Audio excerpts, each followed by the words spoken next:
What was that? Hello, and welcome to another episode of Manifest Actual Play. I'm Tommy Cotton. With me, as always, are Dan Barron, Addie Gia, Seth Lilly, and Roman Milan. And we're here to play some Manifest. But before we start, I believe let's go to Dan for an initial announcement, and then I believe over to Addie, and then back to me. Yeah, absolutely. So every month we pick a charity to signal boost because they do good work, and anything we can do to help them do that good work is great. This month, our charity is RAINN. It's RAINN. They're the nation's largest anti-sexual violence organization. They operate the National Sexual Assault Hotline. They run programs to prevent excuse me, to prevent sexual violence, help survivors, and bring perpetrators to justice. They have a 24/7 helpline available at rainn.org. I think Tommy's dropping that link in the chat now. They're a great organization. They do good work. If you have time, money, anything to help them out, that would be great, and we would appreciate it. Your turn, Addie. I'm here too. Yeah, so if you're unaware, we are live on Twitch on Tuesday nights. Surprise! Just like tonight. That would be wild if you were unaware and here. And you can get alerts to other times we might go live by hitting that follow button. Also, if you've got the extra bandwidth and desire, you can hit that subscribe button as well. If you have Amazon Prime, you are it's not gifted. I haven't yet found the word for it yet, but basically you have access to one free subscription on Twitch. And we could be that subscription if you want. Or go give it to someone else because it's free money. You should do it. We are also on Facebook and on Twitter and Instagram. We're working on the Insta. And I was talking about Insta. Those are all done. there. It's perfect. That's all I'll say. And you can follow us there for more updates. You can also head over to our Kickstarter page. We update at least once every month, if not more often when there's cool stuff coming out. That's where you'll get all the updates on our merch and also when the book comes out. So that's pretty much it. If you already subscribe, show your friends. We have VODs on here that are up for 2 weeks, and then we put our stuff on YouTube as well. Is it Manifest the RPG or is it Waypoint Live? It's Manifest the RPG on YouTube.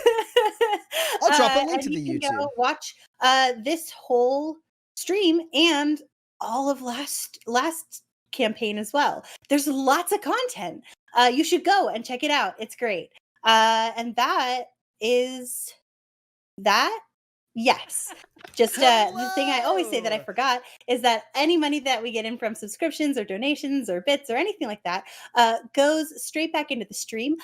So we will get better lighting, better cameras, cool animations, all kinds of stuff that we have on the docket. We're just saving up those pennies to put it to good use. Addie needs a green wig. Help Addie get a green wig.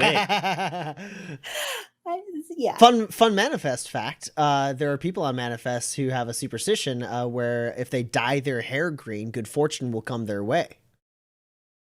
Is that why Cyrus's hair is green? That's why Cyrus's hair is dyed green. And it didn't happen the other way around. It definitely happened first, the way that we came up with the idea. I still contend it is a myth perpetuated by sheriffs to get con men to dye their hair green to annul themselves. Yeah, it was the behind the scenes exclusive is that Cyrus was like the first person, like Sean 4 played Cyrus, one of the iconic light characters of Manifest, who was a grifter. He had dyed green hair, and that was, I think, just a decision Sean made because of the aesthetic of the carnival. And then what happened was, without us mentioning anything along those lines whatsoever, when we had our artist, our very talented primary artist on Manifest, Andrew Thompson, create the art for the paths, the different paths you can take. Path of the Grifter, he also had that guy have dyed green hair. And I was like, do I tell him not to do it because Cyrus had dyed green hair? And I was like, but what if maybe? There's a reason there are 2 grifters with green hair. And then this kind of part of Manifest came to be as a reaction to our art. Our artists are great. You should check them out. You can actually find Andrew at schmandrewart.com. You can also, he's at schmandrew on Twitter. He is amazing. He also does very limited like lessons and stuff too. So if you are an artist or a burgeoning artist, he is a great source. He does some killer magic card like repaints. I forget what they're called. Like paint arounds or whatever. Yeah, I forget. Yeah. But yeah, so if you play Magic the Gathering, he's got some really cool ones of those, and also some play mats, including maybe some overstock of the Manifest one. If he doesn't have it yet, he's gonna make more. He told me. Oh, okay. Well, keep an eye on it. Go to Schmandrew and favorite it. Also, thank you to Laura the Bard for gifting a tier 1 sub. Thank you. That's a step towards Addie getting a green wing. They're $22.99. Okay, so there is one thing, a little bit of housekeeping that I usually do off stream before we start, but we had some technical difficulties before we started, so I'm just going to do it on stream. I want to make sure I have everyone's grit right before we start. So, Dex, I have you at 6. That is correct. Eloise, I have you at 10. Yep. Porter, I have you at 3. You nailed it. And Gus, I have you at 9. That's right. Okay, cool. That's great. Now I need all of you to add 1 to that because Argent Lam has gifted each of you an additional grit. Sorry. Thank you. And then I will also say, Porter, add 1 more. Because Fiddler Undone Every week gave you another grit. I don't know. You can use it for whatever you want. It could be whatever anything. I want. Sure. Could be Thank you, anything. Fiddler. A wide number of applications. Yeah. Do all sorts of fun things for it. All sorts. All right. I think that puts us at Laura the Bard with 5 more gifted subs. Thank you, Laura. Hey, my Giro. That's what I'm talking about. All right. Someone did the math on a whole lake. That is getting the green wig. Thank you so much. He's That's getting a rainbow over here. Incredibly generous, Laura. Thank you. Porter, you get another grit from Ryak. Ryak, thank you. Puts you up to 6. And Fiddler Undone gave me 1 grit, so I'm gonna go ahead and do that. So now I have, let's double check. Dex at 7, Eloise at 11, Porter at 6, Gus at 10. Yeah. All right, I can clear all of these requests off my screen. Thank you all so much for the grit. Now, if you're wondering, Thank you. I want to do stuff like influence the game and give grit to the players or the GM, you can. You can spend your viewer grit, which is channel points. They're at the bottom of the chat there. You earn them by watching, and you earn more by continuing to come back. And you can spend them to gift grit to various players or myself. All right, I'm going to save the evil pitch. They all get it. Mine's cheaper. And so with that out of the way, I believe it is time for us to transport our minds to the world of Manifest. And we're going to do so by looking at some dope character art by the amazingly talented Kate May. I'm going to play this little video here, and I'm going to throw her link in the chat as well, because she's amazing, and you should go check out her stuff. Ooh.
And we're back.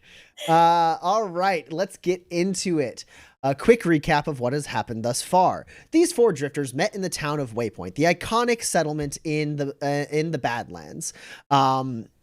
They met and went on a job together to deliver some sensitive materials to the town of Las Viudas. On that journey, they were ambushed by a uniquely equipped band of road agents who actually had a strange symbol etched into their gear, which caught the eye of the group's resident gunslinger, Dex, who decided he wanted to investigate further into whatever nefarious things these gang members were a part of.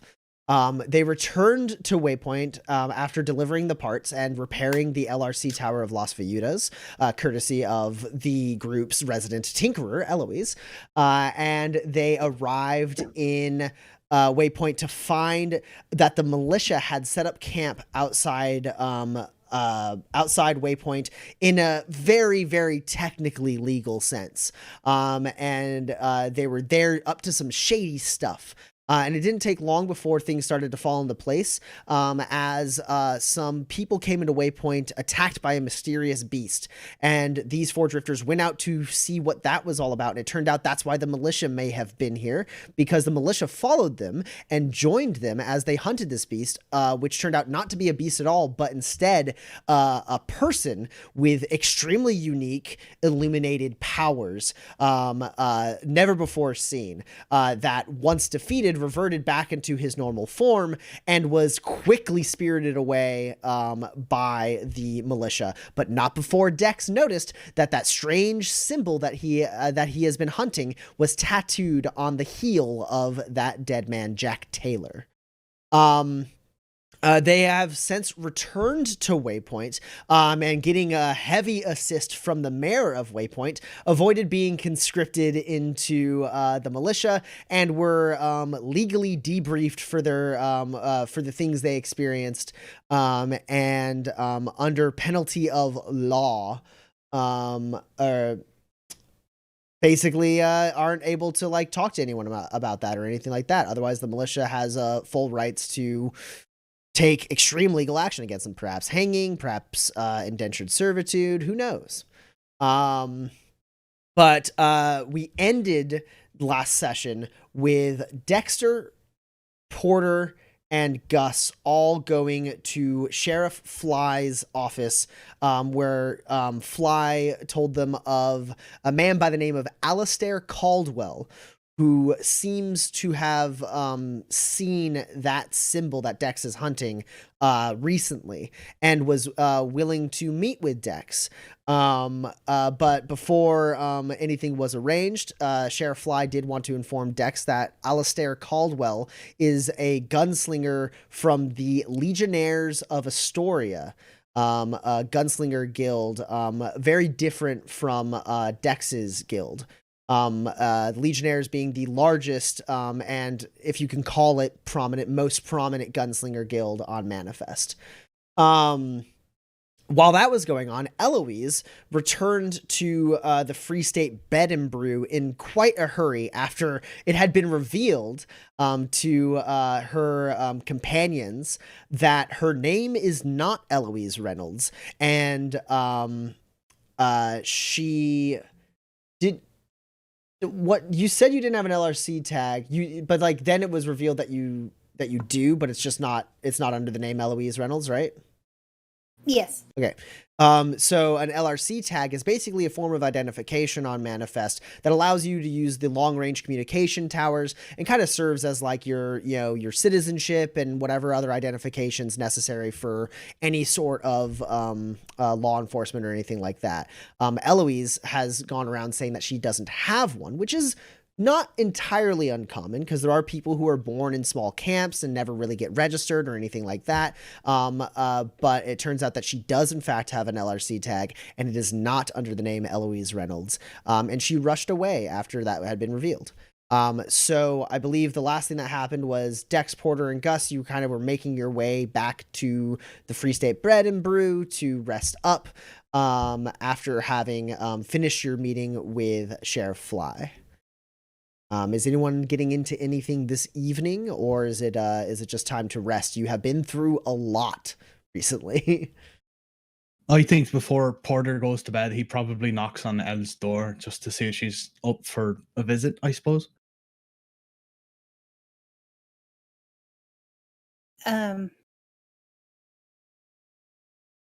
Sure. Yeah. Yeah, I'll come over and just sort of like answer the door, like Hi, not taking down all the like chain locks or anything. Just that's fair.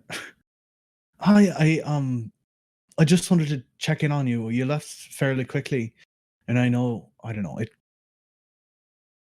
it was kind of an awkward situation. So I just wanted to make sure you're okay. We don't have to talk or anything. Is there something I could bring you?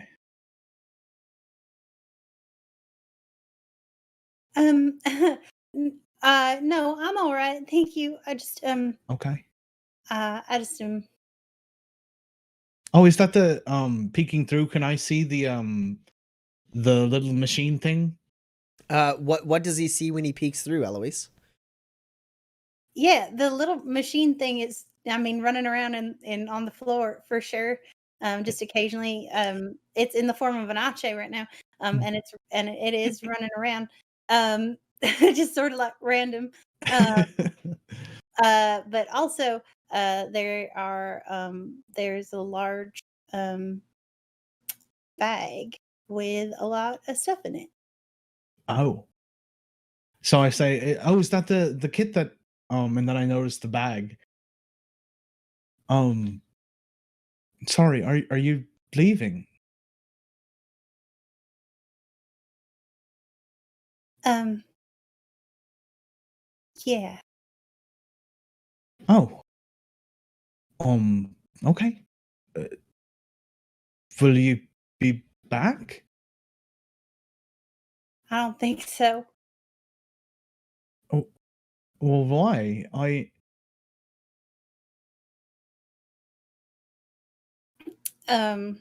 I'll shut the door and undo the locks and like let him in.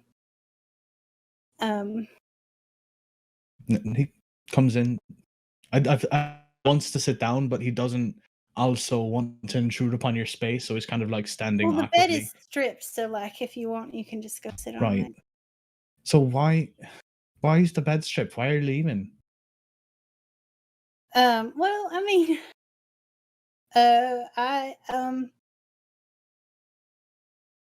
I mean, that colonel sort of outed me as an illuminated person, and then Right. like I didn't, now it's out there that like maybe I'm not who I say I am, and I just thought probably it was just better to go before anybody who um might know me comes to find me. So I just figured I would just leave. Well, I don't want you to leave. Can I come with you? I mean, I don't want you to leave here, and I don't think you should do this by yourself. I mean, leaving without a plan or anything like that can be really dangerous out here in the Badlands. I certainly wouldn't do it. You leave all the time by yourself. Right, but I have a destination. I have a place that I'm going, and people usually know that I'm going to get there.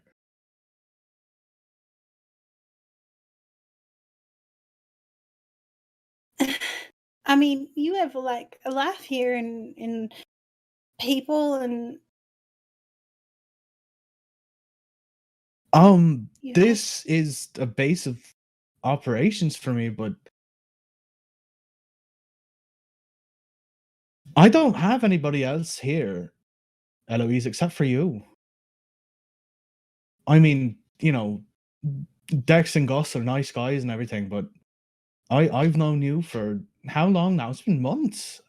Uh, I can't stop you from doing what you're going to do, and I want you to feel comfortable, but I don't want you to be unsafe. um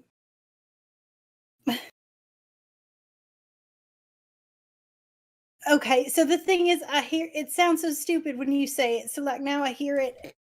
No, um, I mean, you haven't even asked me. No, it's not my business. If you wanted me to know, you would have told me already. It's fine.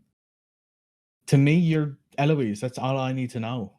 And if you need that to change at some point, I'm sure we'll talk about it. But Why are you so nice to me? I don't understand. I hope that in our time together, I have at least given you the sense that you are a person that deserves kindness. I think you're great. I think everybody who meets you thinks you're great. What? But what if like they think I'm great and then they find out that I'm a big fat liar? You do know where we are, right? We live in Waypoint. Right. Yes. Correct. Yeah. So I don't think that there's anybody here who's not a liar. People aren't here because, they are living the life that was given to them, this transient life. If you pick it, it's usually because of something. And that something is everybody's own business.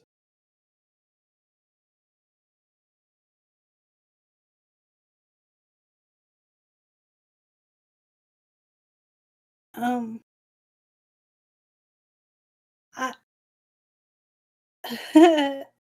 well, I guess I don't really know what to say. What? Can you I do don't- me?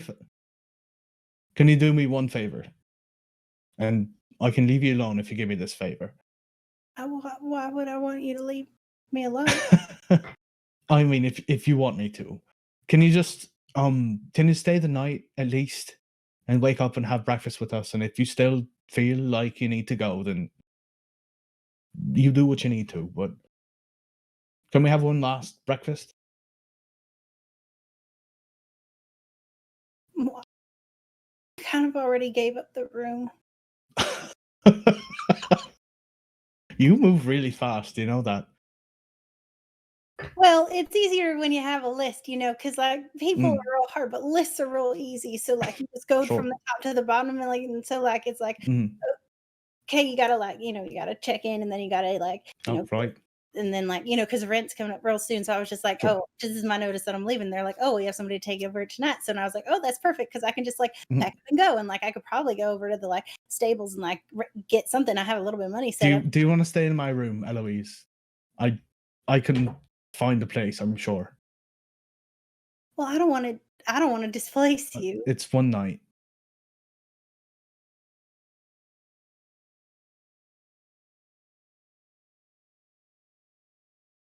Okay. Okay.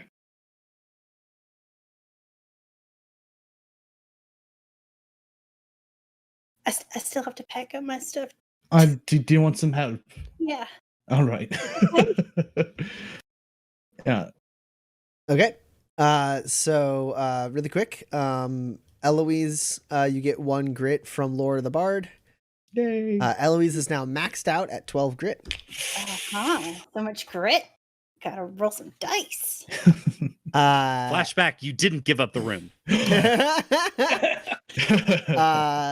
Eloise and Porter, you spend the next couple hours packing up Eloise's stuff, and then moving her over to Porter's room.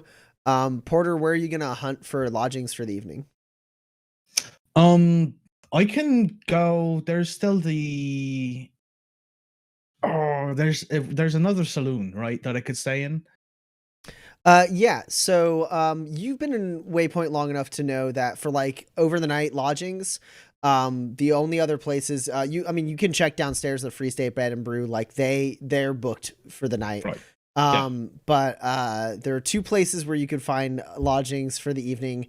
One is the Golden Spike Saloon, which you've been to before on this in this campaign, and plenty of times prior, I'm sure. Rowdy place, but it's got a few rooms. And then across that courtyard, there's also the Turnpike Inn, which you know to be a brothel. So there's always rooms available at the Turnpike Inn. It's not super often that people stay there overnight, but it's also not uncommon. Right. I'm going to choose to go to the Golden Spike Saloon. Okay. Just because I think it would be weird. You walk in and you see that the proprietor of the Golden Spike Saloon is behind the bar right now, serving up some drinks. It is rowdy as ever. Train came through town, dropped off a bunch of people, and they're getting their drink on for the evening.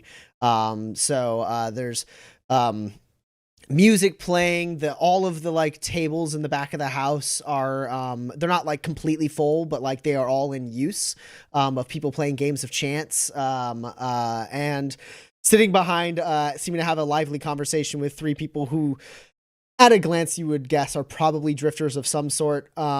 Felix Poole is the person behind the bar right now. There are a couple people who, just by being in Waypoint long enough, you do notice a couple of the people who work at the Turnpike Inn. They like the Turnpike Inn and the Golden Spike kind of have like an arrangement where a couple of the people from the Turnpike Inn spend some time during the busy hours in the Golden Spike, and then the two businesses like kind of split that profit a little bit. And so you do see some people going up and coming down from the rooms with companions, and otherwise nothing else really going on, just like tons of people drinking and having a loud time. One thing you do notice is no soldiers in here. Which is different from the last time you were in the Golden Spike. There were a couple soldiers on leave. And you noticed as you walked from the Free State Bed and Brew to the saloon, no soldiers during that walk either. There's plenty of activity in the soldier camp on the north side of town, but there doesn't seem to be any soldiers on leave right now in town. And as you kind of walk up, we'll cut away for a moment to Dex and Gus. Were the two of you getting into anything this evening, or is it a restful evening for the two of you? I don't think I have anything I'm trying to do. The militia treated this injury I have poorly enough that I have to rest. So Yeah, I've been thinking about it this whole time, and I got nothing. Okay, cool. Yeah. So Also, I think Gus is still pretty hurt. yeah, the two of you are able to just turn in for the night. And Eloise, you're able to turn in once you settle down in Porter's room. Porter, what does your room look like? It's not as big as Eloise's, certainly. I think there's a lot of like, you know, hardwood floor and nice, not super nice, but like in like hardwood bunting on the windows and things. It's a little bit messy, and I think you probably know that this is his version of cleaning up for you to stay in his room. But it's still kind of messy. And it's got like probably just a couple of bottles and like chapbooks and novels and things like that kind of strewn about. Okay. I do have one very important question, Porter. It may or may not come up. Do you have that lockbox with you as you go to the Golden Spike, or did you leave it in your room? I don't have the lockbox, but I think I do have the real serum. Okay. Like I have it in my bandolier with a couple of, like, there's a couple of small pockets, so they're in there. Okay, cool. Eloise, if you just turn in for the night and don't like kind of casually soak in the things in his room, you don't have to roll an observe test. However, as you settle in for the night, if you think you're like looking around and might accidentally stumble across something, I'll let you roll observe at a -4. Okay. I'm nosy. Porter, you get to the Golden Spike. You walk up to the bar, and Felix Poole seems to notice you. He says something to the people he's talking to, walks over to you, and he goes, Janus, right? That's right, Mr. Poole. What can I get you? Just a room for the night, if I could. All right, you want some company? No, just the room, please. Do you have anything toward the back? I'm trying to get some rest. Well, you picked the wrong fucking night for that, friend. No kidding. Yeah, sure, I can get a room for you in the back. It's gonna be 2 spurs. Cheers, I appreciate it. And I'll give him 2 spurs. He takes the spurs and pours you a whiskey and slides it over. Wait, I'm sorry. This is fantastic. You reach into your jacket, and what do you find? 1 spur. Okay, great. I was about to say, y'all have spurs? I have so many spurs. Yeah, so you Must reach be in your nice. jacket and you pull out 1 spur. He is reaching back and opening the cabinet to grab a key, and he turns back and sees you pulling out 1 spur and kind of patting yourself down. He goes, "Oh, I see. It's gonna be one of fucking those, huh?" No, I'm sorry. No, I it's been a long couple of days. It's been a and long day for everyone here. Why I do you think know. everyone's getting themselves shit-faced? You're absolutely right. I understand. Is there something I can give you for collateral or anything like that? I swear I'm good for it. You know me. I've been here for months, and this is, you know me. You sell tonics, right? Right. All right. The 1 spur there, I'll take. And then you give me one of those, you got any fucking antidotes, Andy? No antidotes, but I've got a +1 finesse. I didn't fucking ask for one of those, did I? No, you didn't. You didn't fucking ask for one of those. I'm right. Yeah, that's absolutely right. Tell you what, I could whip you up something. I've got the ingredients. A spur and a promise. That's what you're offering me. What about a healing tonic? I got one of those. All right, fine. Fuck it. Healing tonic. I don't have time for this. Thanks, Felix. I appreciate it. You're a gentleman and a scholar, and I think that you are just absolutely the finest bartender. Oh I my know I fucking spend a lot- God, All right, stop it. that's all Hey, any side effects I need to know about this damn thing? right. For that one, no. All right. Here's your key. appreciate it. Oh, thank God for that. And he takes your last spur and a healing tonic, an excellent quality healing tonic. Great. And then he does pour you a drink, and he sets it down. And he that's goes, fine. "For the long fucking week." Like I said, gentleman and scholar, and I'll down it. And he walks off to go help some other people. And yeah, you're able to. It's not that much quieter in the back, but it is a little bit quieter. For the most part, you have fewer like footsteps, and the rooms adjacent to you are not as loud as the rooms near the stairs, which are quick turnover rooms. And so you're able to get a decent enough rest. You've slept in worse conditions. Eloise, what'd you get on that observe test? I got 3 hits with a 9. Okay, 3 successes? Yeah. Amidst whether it means anything to you or not, you do see something that doesn't seem like Porter's normal brand of stuff. It is an extremely secure lockbox. A lot of Porter's stuff is a little more rustic, a little more used. This is a much like cleaner, it kind of stands out a little bit. It's about what did I say, like 6 inches long and like 3 inches wide or something like that. That sounds right.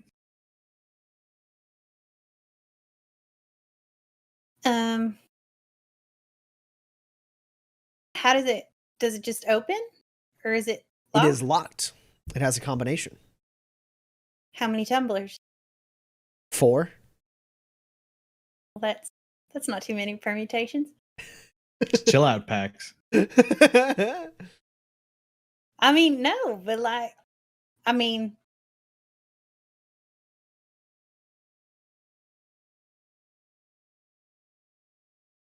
it's probably nothing.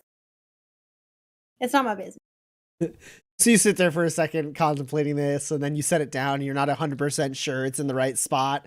So you have to like adjust it a few times. You're like, wait, was this sleeve laying on top of it, or was it not? Yeah, so I guess I will, because I don't put it back in the right spot. I have to clean the room. So you just clean the whole room? Gosh. hmm I love it. Yeah. And then like, but like I make it like messy, so like he doesn't feel like I cleaned it too much. But Perfect. it's still like really clean. And then like, of course, there's time after that. So like, since I was moving it anyway, I just like pick it up and start playing with the tumblers. It's like real therapeutic, you know. Okay. It's like I mean, systematically.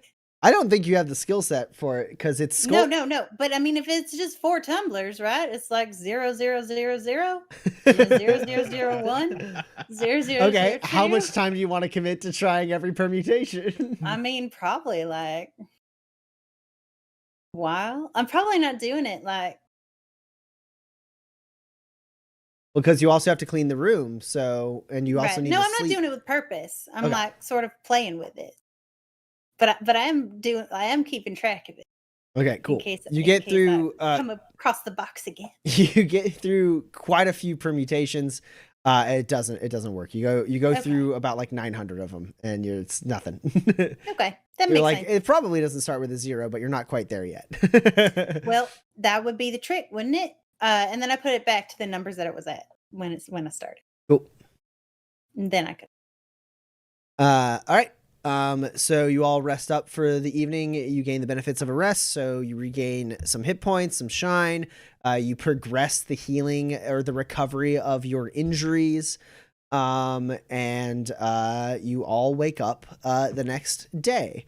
And then is it just breakfast in the Free State Bed and Brew, or does anyone have anything they need to get to before you all kind of? I know that Porter's heading there and Eloise is heading there, so it would only be if Dex and Gus like got up and went somewhere else before that happens. I need to have a conversation with Porter today, but I don't think it needs to be before breakfast. Okay, because I was like, are you going to Porter's room where you think he is? Hey, Dex, real quick. What's up? 'Cause I think both of us are sort of early risers. Yes. Hey, you want to go get a cookie? Sure. Yeah. You're one of the first. I don't know how we're gonna get breakfast. How's anybody getting Spurs? No one has let me pay for anything since we've gotten here. I got you. Don't worry. Oh dang, that's good. I've had like I don't know, where did they all go? Dang, where did all the Spurs go? Think you bought drinks, Mysteries.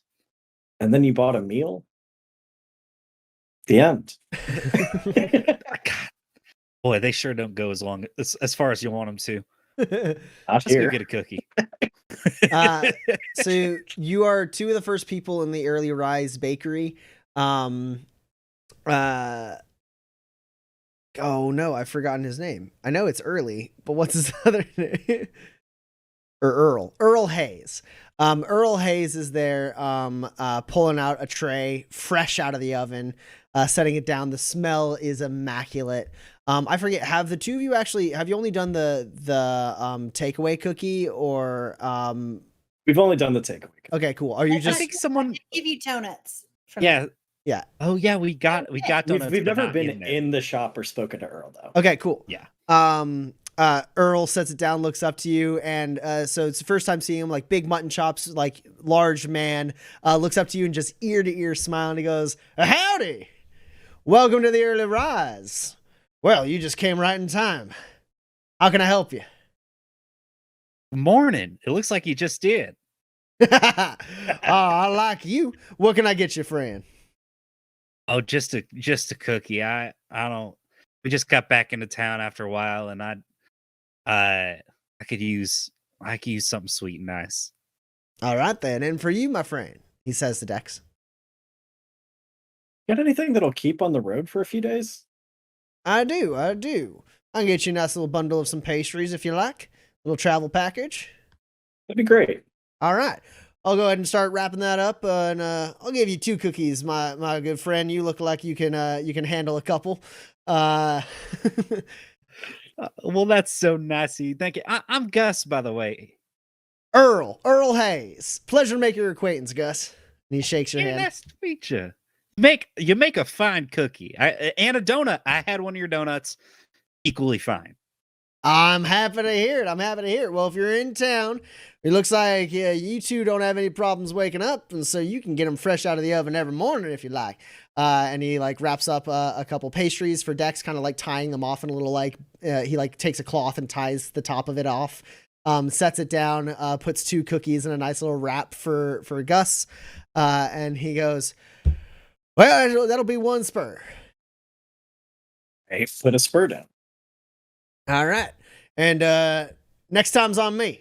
And he slots it in. Which, like, is just, like, at least Dex at the very least. And I think Gus has been to enough establishments in Manifest to know that, spur like, is worth more than a bundle of pastries. Yeah, and so, like, basically, like, you're effectively running a tab now at the Early Rise Bakery, and at a certain point, he will ask you for more spurs. Thank you very much, Mr. Hayes. Yeah, My thank pleasure, you. my pleasure. Greta, he says, like, leaning over as there's, like, now a line that's starting to form behind you of some other people who also wake up early to get these, like, things fresh out of the oven. He goes, "How's the Enjoy, hit?" Greta.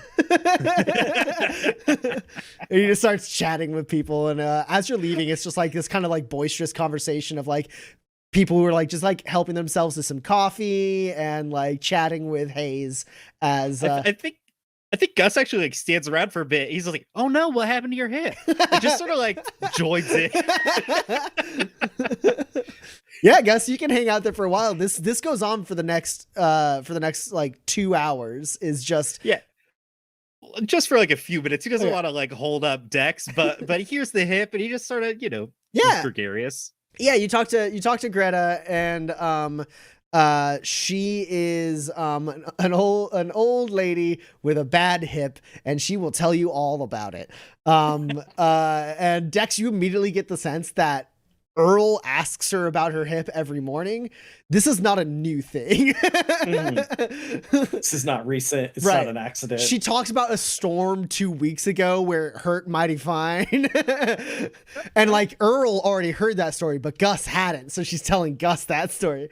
But Gus basically gets the catch up of the last 2 weeks of the saga of Greta's hip. God, what a treasure.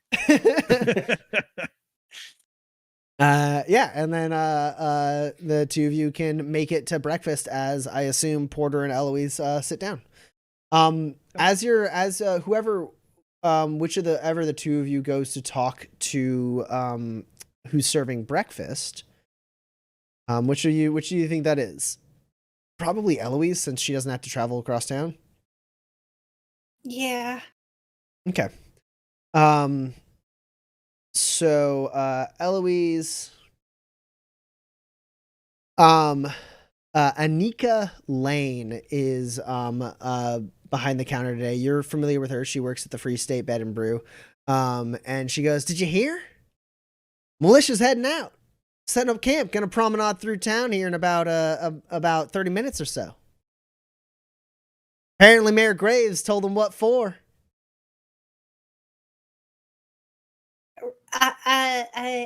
No, I didn't know that.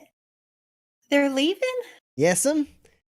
Colonel went and had a meeting with Graves, and then another one this morning. And I hear from one of her assistants that they got in a bit of a shouting match, but militia don't have no cause to be here now that hey, you helped take out that monster in the mountains, right? Well, I was there. Well, whatever y'all did in the mountains, it seems the militia ain't got nothing else to do here. So if they stick around, they're gonna have to talk to all sorts of people, and Mayor Graves made sure that they knew that. So they're packing up. We gave them the boot. It's done. That is, it will be nice to get Waypoint back to the way that it was. Certainly. Absolutely. All right, table for 4, yeah? Please. And Porter and Eloise, you sit down. Very shortly after, Dex and Gus rejoin you. And the 4 of you are now sitting down as plates are set down. And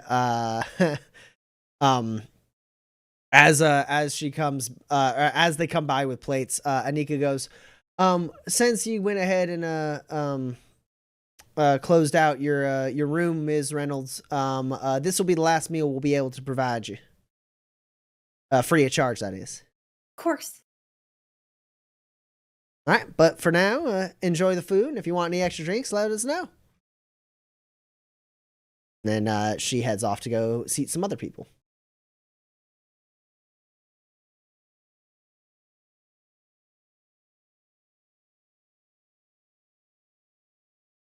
Sorry, I had to think about, because Dex is a good enough read of people that like he can. It's pretty clear there's a thing between Eloise and Porter. And I don't know if he's a good enough read of people to know that she closed out her room because she's leaving and not because they finally decided to stop messing around. And like...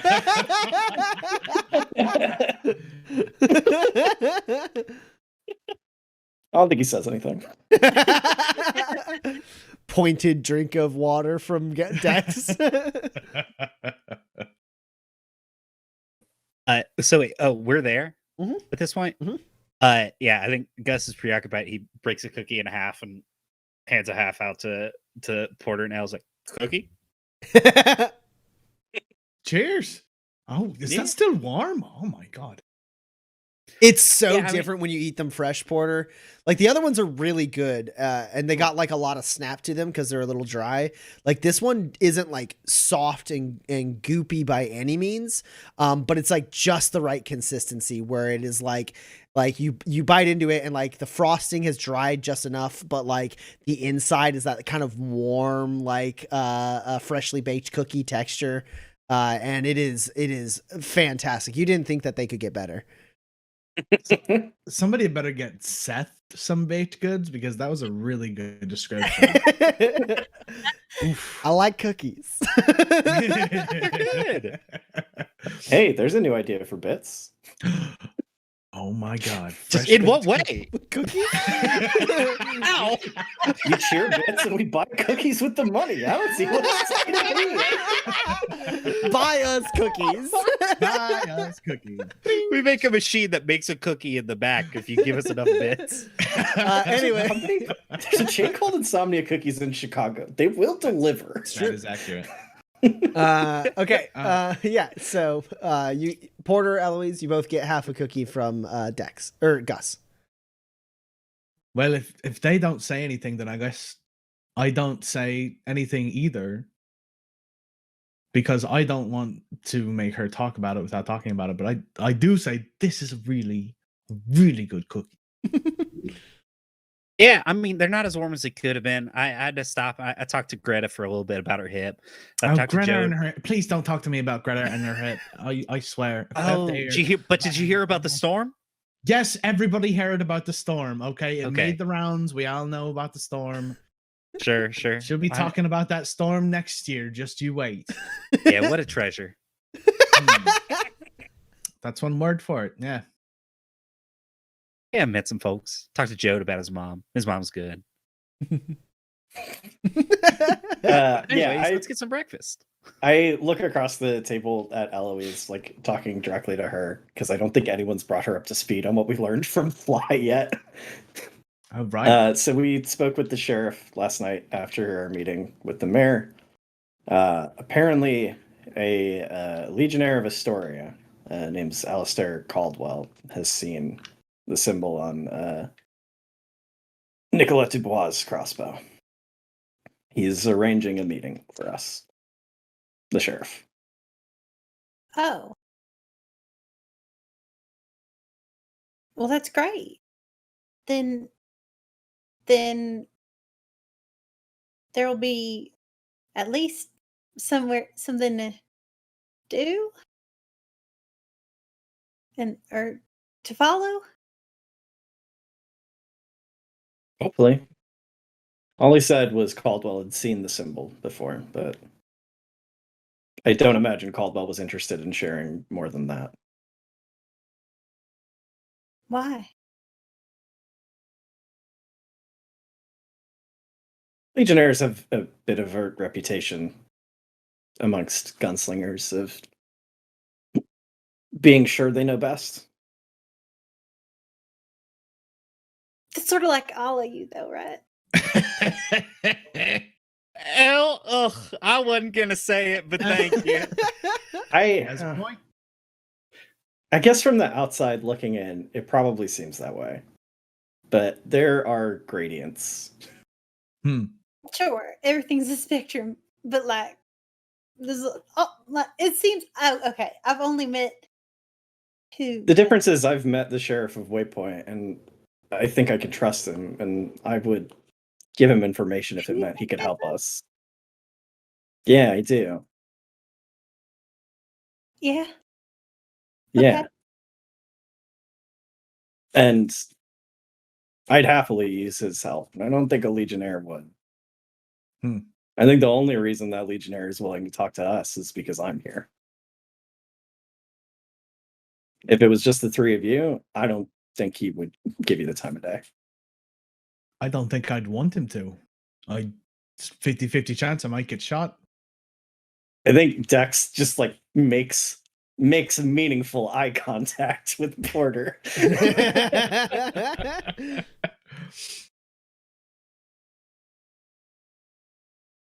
So I cleaned your room. I'm sorry. I kind of touched everything.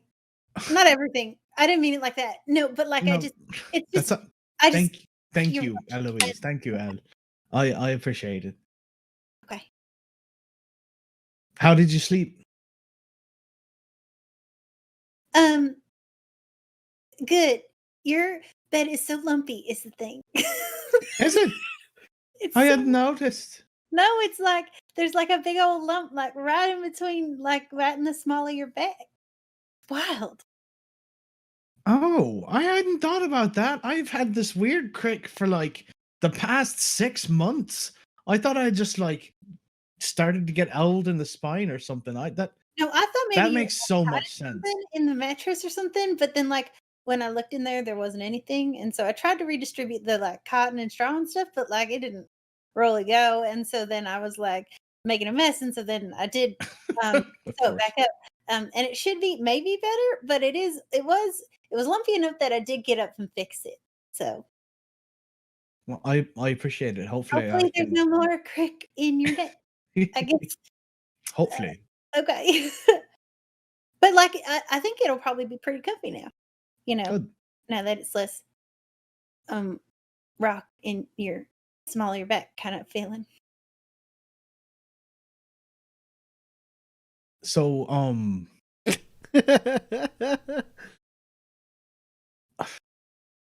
if I don't know, are we all going on this excursion to meet the Legionnaire, or Yeah, I mean, I think so, right? if Dex thinks it's safe enough?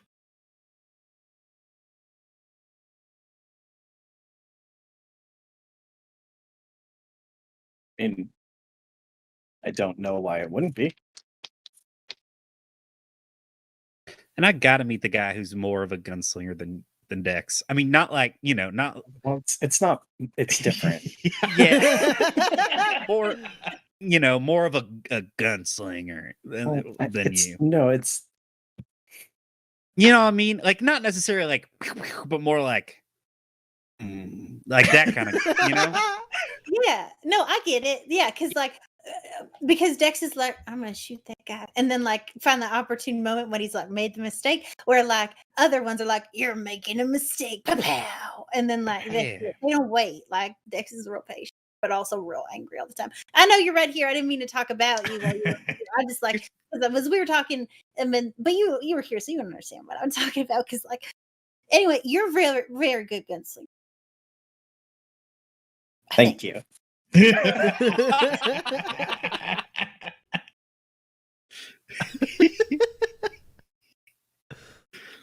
that guy will talk to you, and he wouldn't even talk to us because he wouldn't even give us the time of day. So, like, you're gunslinger, so it's better. Yeah, he'll tell you what time it is. Yeah. I mean, you could also just look at the sun or, like a walk. That's a good point. Mm. Uh-huh. So So how long do we got in town? I guess before we know where to go. I don't. Fly didn't say, right, Tommy? He said he was going to message him back and then he'd tell us. Yeah. Probably a few days, maybe a week at most. Well, I hopefully don't know though. do it this afternoon because guess what's happening this morning? Hmm. The militia's leaving. Oh, no way! Yeah. That Mayor Graves, she is something. Apparently they had another meeting this morning, Oh, which is a little nerve-wracking, and there was like lots of shouting. I heard this third hand. So I don't know if it's true. I mean, I think it's true. They're supposed to be doing a promenade, which is also funny because they're walking and it's funny. Anyway, they don't actually have to walk way. for a promenade, but they're going to go through town apparently. So well, What's- I've sorry. got to watch that. Should we? Does anybody have a room with a balcony? No. mm-mm. I actually don't have a room. Well, right. Sorry, I wasn't Wait, what? right. Oh, you got a room? Did they give away your room? L, that sucks. Who do I got to talk to? Oh, no, nobody. It's fine. I'm not mad. Yeah, they can't just be giving your room away. You've been living there for like a year. Well, I've been living there for like 5 years.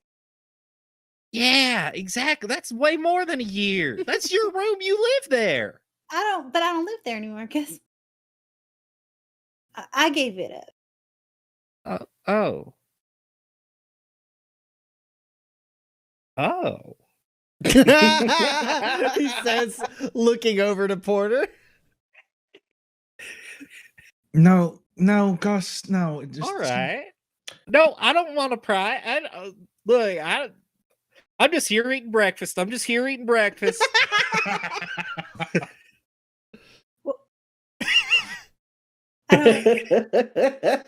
don't, I gotta finish so we can watch the promenade.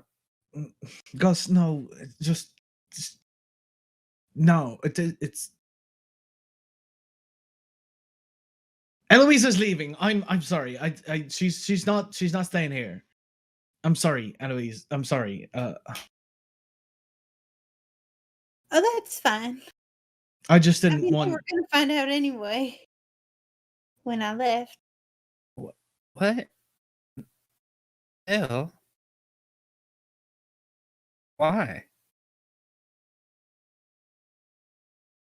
I just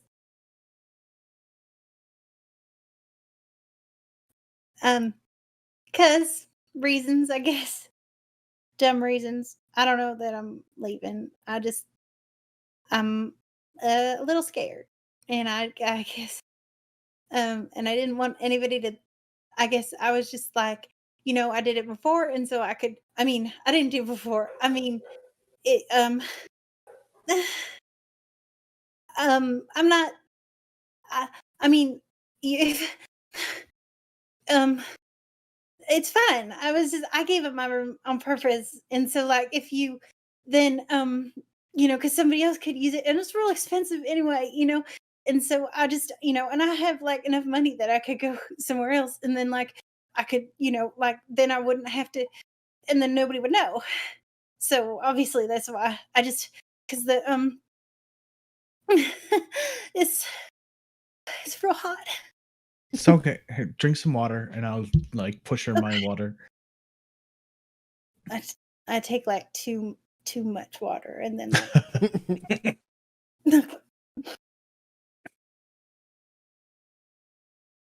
L, I don't want to tell you what to do. I mean,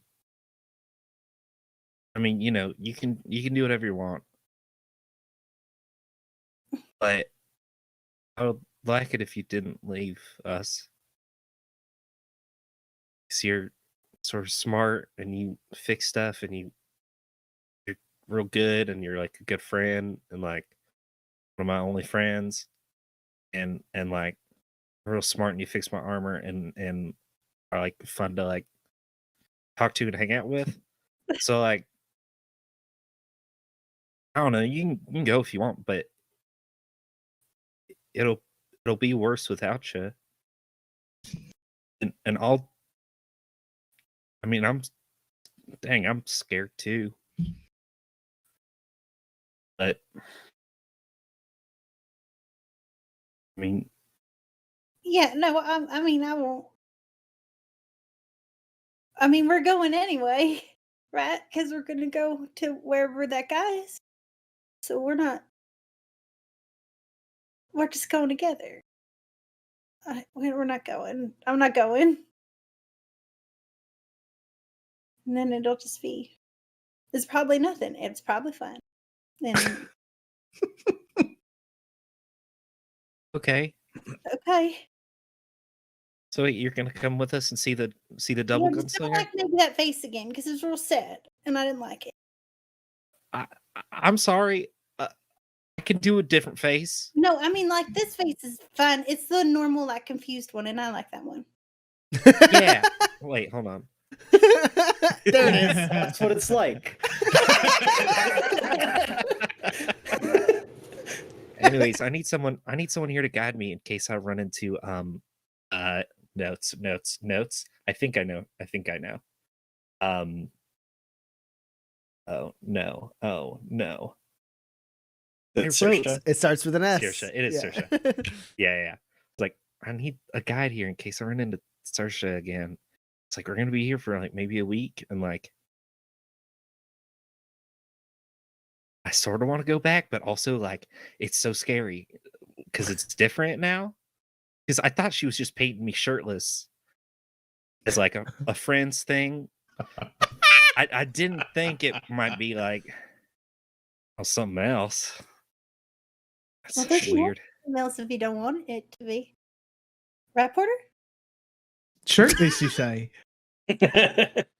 Well, yeah. I mean, I was working out, and I don't want to get like any of my good shirts all sweaty. Saoirse, And I was Saoirse hitting was the watching meat you and all work the- out.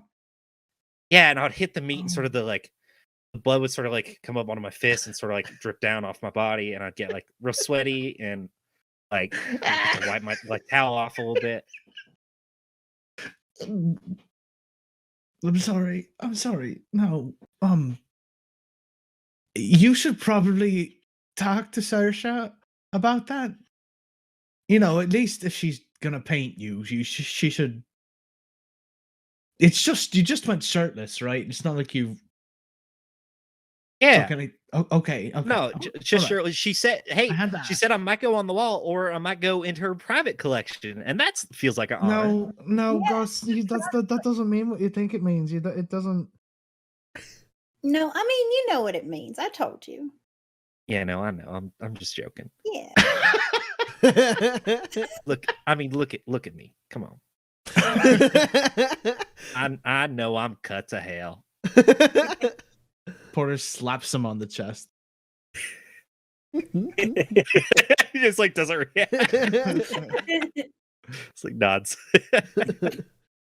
I mean, did you want me to go talk to her for you? I don't know. 'Cause Maybe you we can could go talk to her. we could get lunch together and like talk with her. But would that be weird? Oh, I don't know. This is so weird to me. This is so different. Huh. I think it's great. You make each other happy. Yeah, I guess we do, huh? Yeah. It's not like you're getting hitched or something.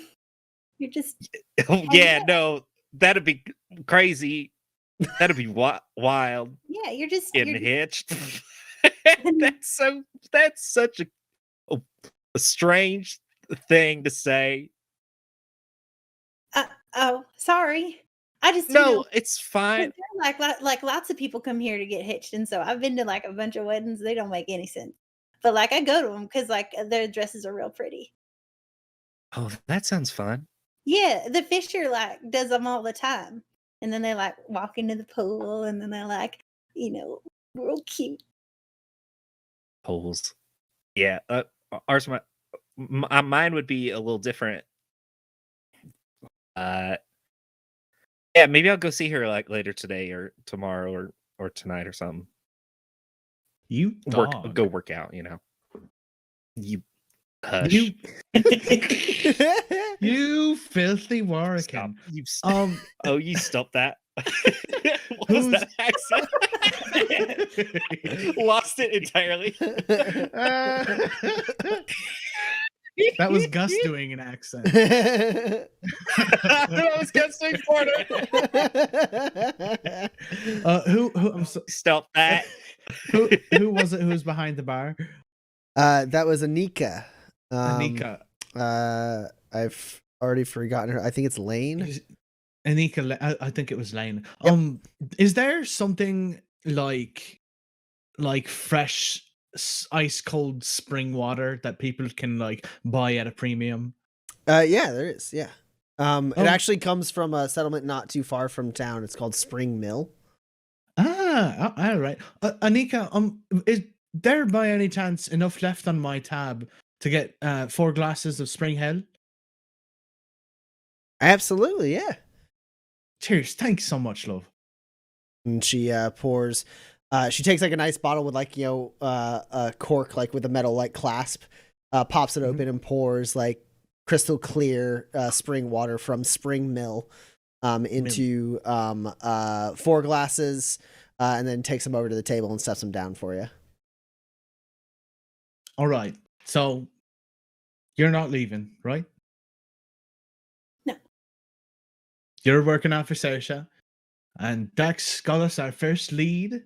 So I just wanted to say cheers to all of us for being a good team. Yeah. Clink. Right? Yeah, and the water is like, it's not like well water. It's like smooth, sharp, like clean water. Extra refreshing. Reminds me of the creek. What's this? Oh, wow. Water feels different in your mouth.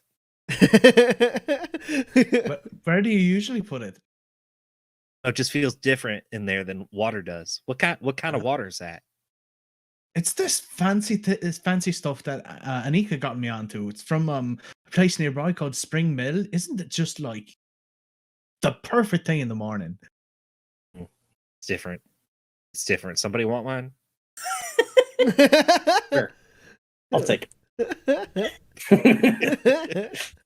Gus is too used to like shitty well water. This bumpkin, he says as he finishes off his. Gus is too busy powering through some bacon. So you guys have 2 days in town before you are interrupted. But I guess first thing is, as you finish your water, you do hear like and everyone's like the Free State Bread and Brew kind of empties out. Like Anika even goes out, and like the whole away point kind of like goes on that main thoroughfare. And you're able to kind of get to the door of the Free State Bed and Brew and kind of look over and like through the crowd. And you do see there's a little cavalcade of soldiers marching through town. They're moving down from the north side of town. Oh, I can just bring up this little map here for everyone. Whoop.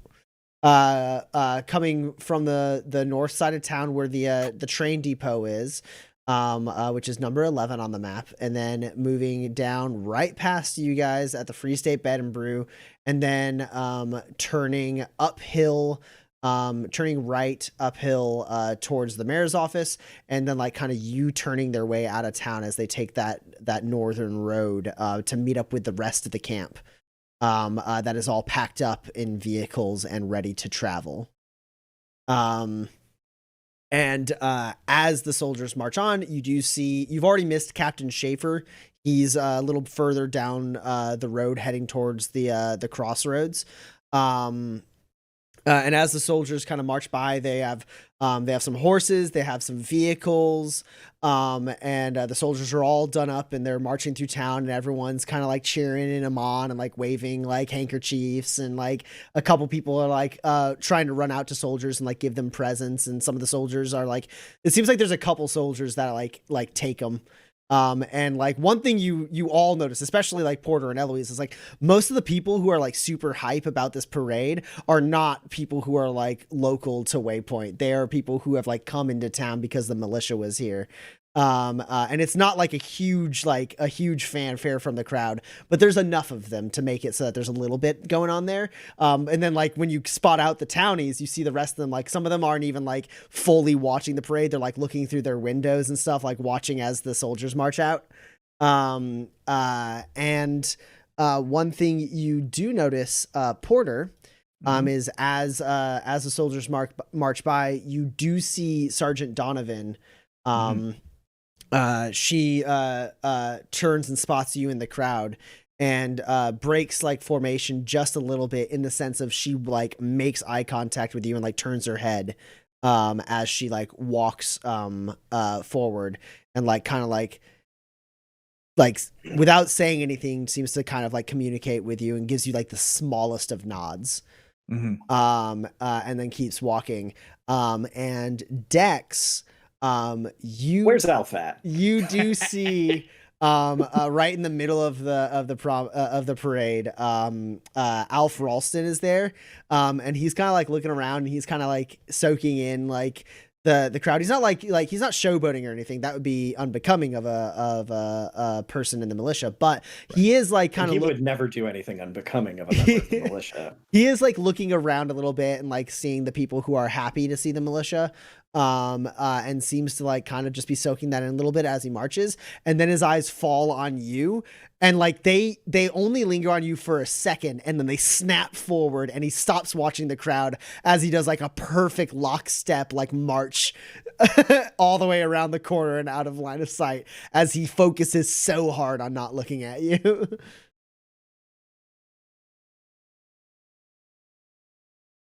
And no matter what happens in this campaign, Dan changed a life.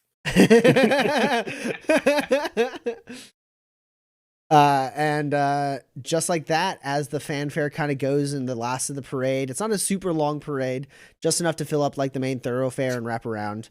The last of the soldiers kind of disappear up the hill, and as people kind of step out into the street to look up and see them on the upper road moving out of town. And then they meet with the rest of their vehicles, and they load up and drive off. And just like that, the militia's gone. Great.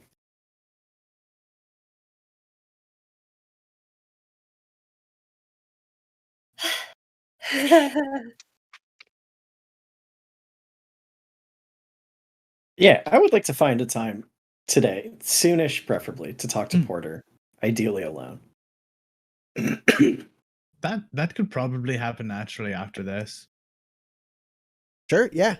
Crowd starts to disperse. There's a couple like people who holler in the crowd, being like, first 2 rounds of drink, only 1 spur at the Golden Spike. Let's drink to our servicemen and women. Let's go. Come on. and people like start like making their way towards that, towards the Golden Spike, and the town begins to resume anew. The crowd kind of disperses. Eloise, Gus, Dex, Porter, you have some downtime here in Waypoint. And you can do with it what you will. Dex, you can definitely at some point find a moment where Porter is alone for you to talk to. Porter, what do you think that moment would be? He doesn't have. I think that it's supposed to be just kind of a restful day, and so maybe Porter is sitting down at a game of Pio, just at like one of the random games that's kind of going, whether there's somebody there or not. He could just be playing against himself, and maybe Dex would sit down across from him. Yeah, sure. Yeah, it's a because of the parade, there's the Stray Hair Barber and Shave has actually moved a couple of the tables out into the street outside. And so there's a couple outdoor tables of Pio, in addition to the indoor tables in the waiting room of the barbershop. So you can definitely sit down and start like playing Pio, and then the sun gets shadowed over for a second as Dex steps up and sits across from you. Oh, here for a game. Dex like starts setting up the pieces the way I think he's maybe memorized they go, because he does not know this game very well. Yeah, well, one thing is No. you can set up the pieces however you want. Oh, sure. Yeah, like I said, not very good at this. So you like even just like you set a piece down and Porter responds by setting down a piece, and then you guys start taking turns setting down Yeah, pieces. so Porter says, like, here for a game, and I start that, but I say no. Oh, okay. What's up? You're worried about this this trip? Yes, but well, I guess that's sort of why I'm here. Huh. We need to talk about what you might know. What do you mean might know about what? You told me in the mountains that you have information that suggests the militia is doing human testing. Right. Yeah. Well. Yeah.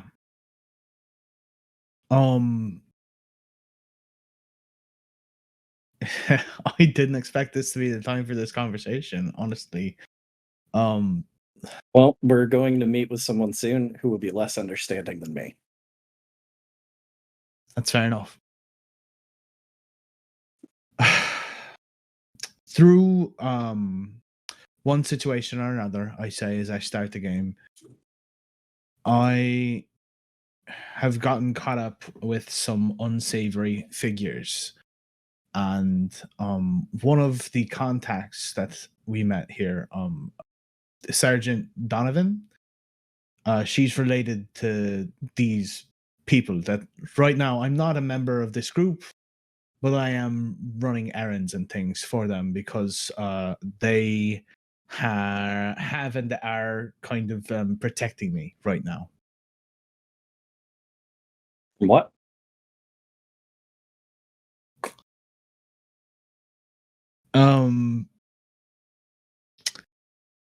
Somebody, this Donovan, gave me a potion. Why do I keep saying that? A they gave me this. I don't know what to call it. It's like a super serum, basically. And I think that the only way they could have gotten this is by possibly using people in their experiments.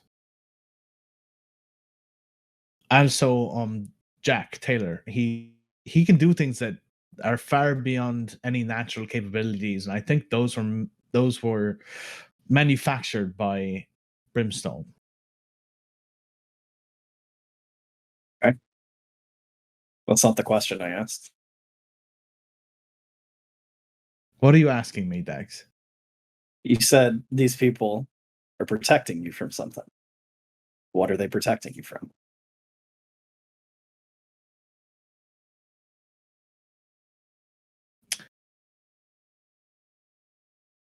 I was on a job with them, and it went south, and I needed to be sent away for a little while, so they're taking care of my family.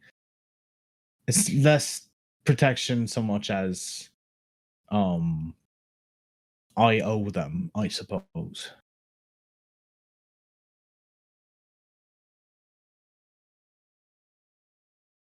These people. I'm not an idiot, Porter. It's help me, what is the name of the family from Markham's Landing?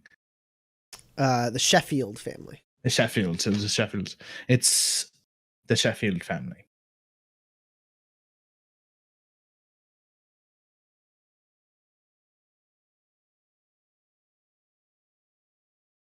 What did you do? I was trying to transport something for them. I don't even know what was being transported on this job, and I had become friends with somebody who had bigger connections to the family, and so I was with them on this job. And one thing led to another, and they killed a marshal.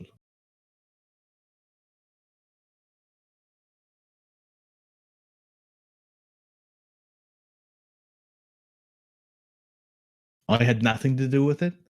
I Porter, just hold on. Okay.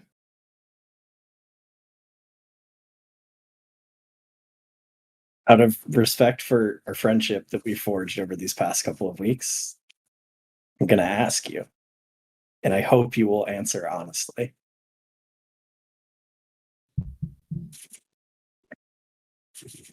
Did you kill the marshal? If you didn't, did you know they were going to? No, I did not kill the marshal. I didn't know they were going to. That doesn't mean that I'm an idiot. I knew what I was getting into, and I knew if something went wrong, that could plausibly lead to death, even though my friend promised me that that wouldn't be the case.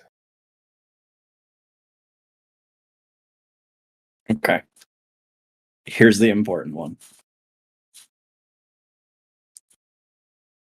How did you feel about it while you were doing it?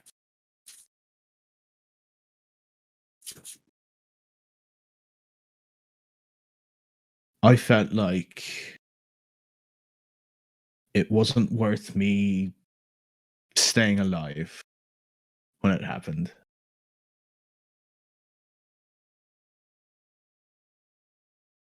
I can't watch a person die and not feel something like that, especially if it's my fault.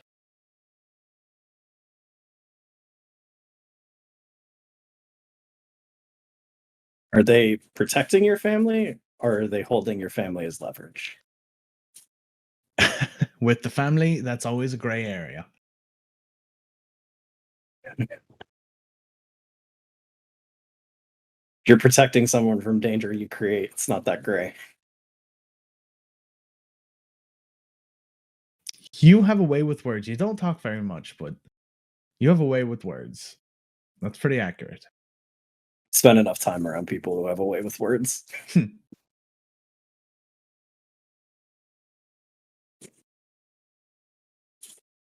Okay. We'll add it to the list. You shouldn't talk to Caldwell. Okay. Then I won't. Can I ask you something? Sure. If I continue running these errands, will that be a problem between you and me?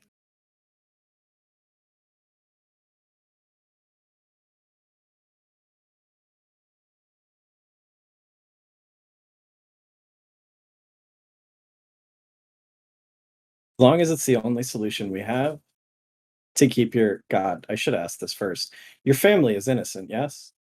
Oh, God, yes. Okay. As long as it's the only solution we have to keep whoever they're holding alive. It's the only one I have right now. Okay. Thank you, Dex. I haven't told anyone else yet. Not even Eloise.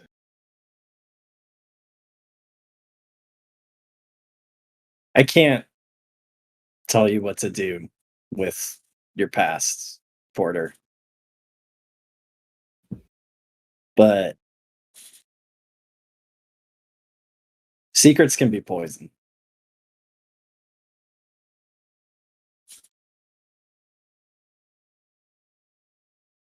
Yeah, I've experienced that. Okay.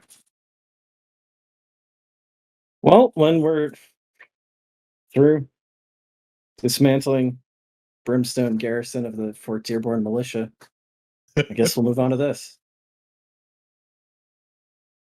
It's very kind of you. It's sort of my thing. Do you See really a think problem and you deal with it. it's... How long do you think it's going to take us for us to dismantle a militia operation? I think Dex like kind of like leans back a little and starts making just truly terrible bio moves. Yeah. 3, maybe 4 days.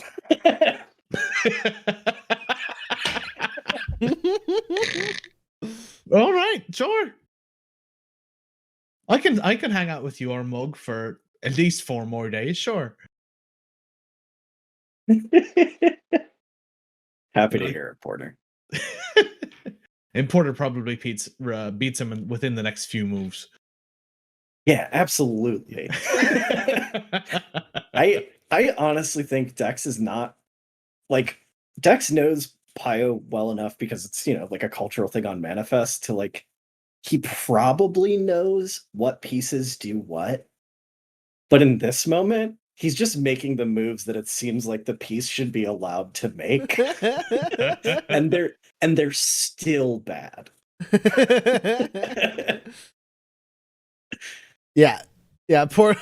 Porter, there's one point where Dex moves one of his hoppers forward and like as he's saying like 2-3 days maybe, and then you just pick up one of your hoppers and like do like a full like jump like just like in the next like 4 moves you take all of Dex's hoppers and make them your own, and then in like 3 moves after that you have all the zones.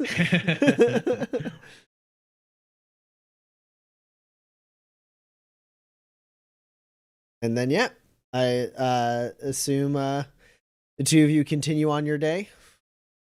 Yeah, I don't have anything else. What does anyone else want to get into over these next few days?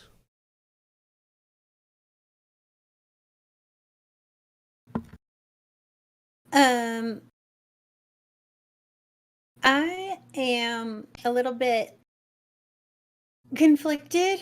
I think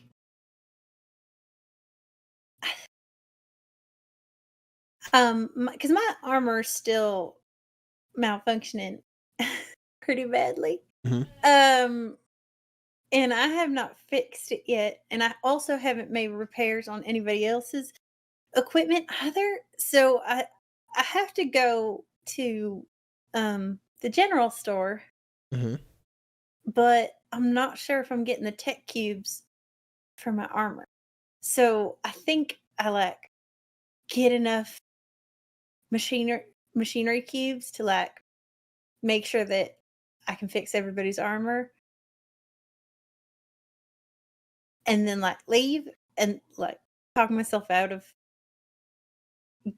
fixing my armor, and then I like take my armor with me to like go to Loretta Rose's shop to like sell my armor, but I can't bring myself to go in the door to actually sell it. So I have a whole day where I'm like bouncing around town trying to figure out if if I if I am in armor or not. And I think that's a whole day of just like an increased like increasing anxiety sort of like freak out about what I'm doing. And I had such a good plan, to leave. And then now I'm not doing that. And now I don't have a place to stay. And, then, and so I just sort of like, everything's off balance, basically, I think is what it is. But I would like to buy maybe like 6 machinery cubes.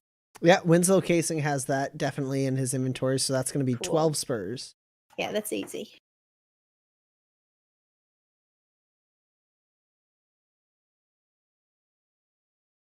There isn't a way that I could get like it for 11.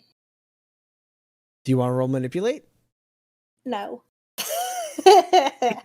You go, are you sure it's 12? And he goes, what? Your hair looks nice today. Okay.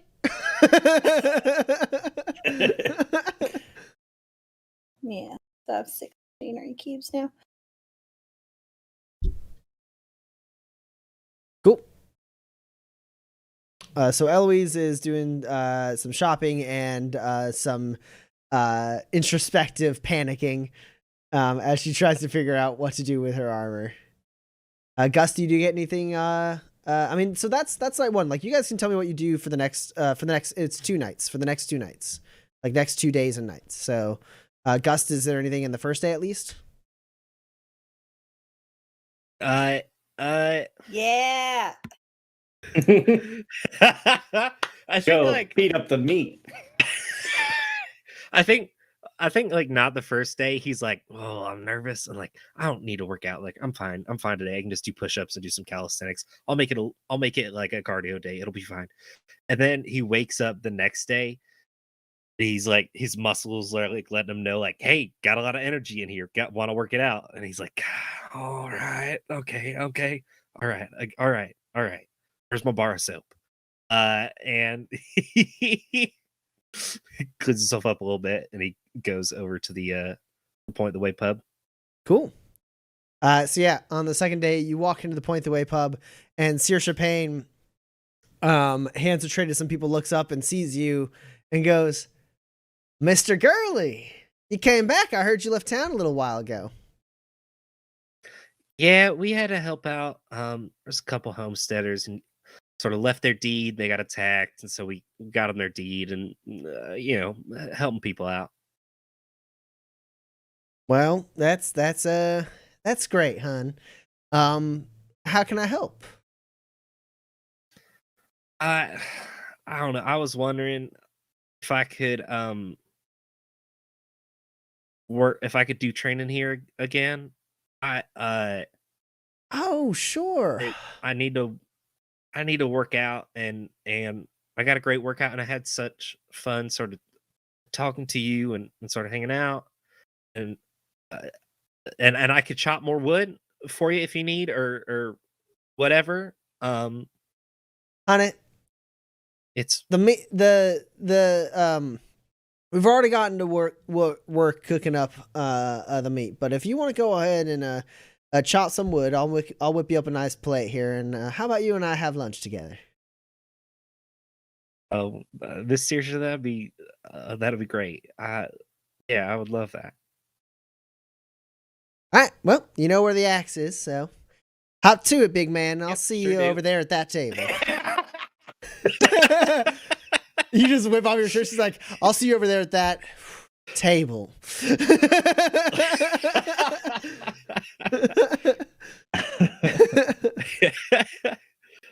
Edgar, I'm Gus just taking goes in the back and he lunch. just starts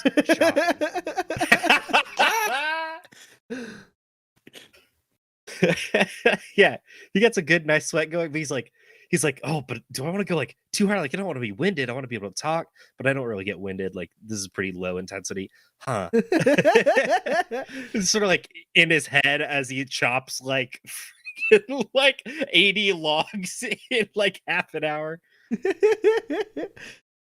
Yeah, and then after that you come back, and she has a nice spread of like, classic Point the Way pub, like extremely like well seasoned like meats and breads and like a couple beers from Free State, and you sit down and you have a one-on-one meal with Saoirse. And there's something slightly different about this, though I don't know that you, like, without a roll or anything, I don't know if there's anything that you can quite pick up, like just like off the cuff, but it does feel just slightly different. Well, I happen to have some dice right here. All right, well, you can roll discipline. I mean, the thing is, like, it's not like in Gus's nature to like read people, but he's like paying attention because like this is important to him. Yeah, and I'll give you a +1 because you've had multiple conversations with Saoirse Payne.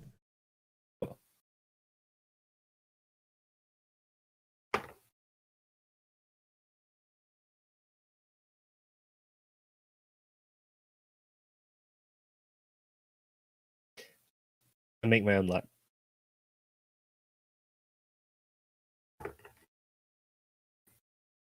And again.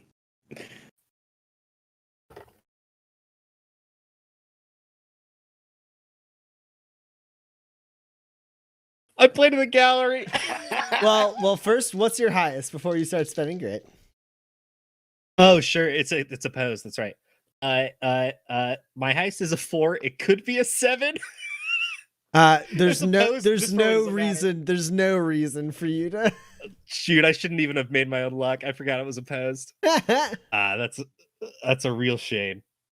Oh no, you're only down When to else is I 9 gonna use grit. this? I made my own luck twice. I'm down to 8. Oh. Right? Yeah, if you used it twice. I think so. Yeah. Not that it mattered. I should have known I was in there with the champ. So your highest is a 6? A 4. My limit's a 4? 6. Okay. Yeah, there's something weird. It's not weird. By no means is it weird. By no means is it unpleasant. But there's something different about the way you two are talking. Previously, she kind of like let you talk a lot about yourself. And she still lets that happen a bit. And she still asks you like questions and gets you talking about yourself a little bit. But she also like shares a little bit about herself and like, thanks you for like letting her like, paint portraits of you. She like mentions that like, not a lot of people like take her art super seriously. Like occasionally there'll be like buyers who will come through town, who will pick a piece off the wall or something. But, she paints because her mom used to paint, when she was young and like, her mom, worked in a mine and died of heavy lung. And like, she just like kind of inherited the easel and then just like kind of took to it as a way to cope with her mom's like passing. And so like she kind of just like shares with you that like it's this kind of personal thing for her when she paints. And she honestly, she also mentions like, and it's not often drifters come back in town and want to break bread with you again. Usually they're just passing things. No, I mean, of course, I appreciate spending time with you. I mean, thanks for thanks for sharing that with me. My mom used to play the piano for us. Wasn't much entertainment out of the farm, but she would play for hours, and when it rained, especially, the work was tough, or there wasn't much we could do. She would sit inside and she would play, and she would keep my sister and I calm. She taught my sister how to play, and she made such beautiful music, and I always felt, triptych faith. We try to let their names go, to let them sort of join the energy of the world and become something else, and return from whence they came. But it felt nice to have a piece of her in my sister, and I wish I don't know. I wish I had something like that. That's so nice that you get to do that. Did you ever learn? Did she ever teach you? Nah, she did the music, and I did. I know I'd sing a little bit, but You can sing. I don't know. I heard Porter. I mean, I travel with Porter. You got to understand, and Porter can sing. I can. I don't know. I can carry a tune if it isn't too heavy.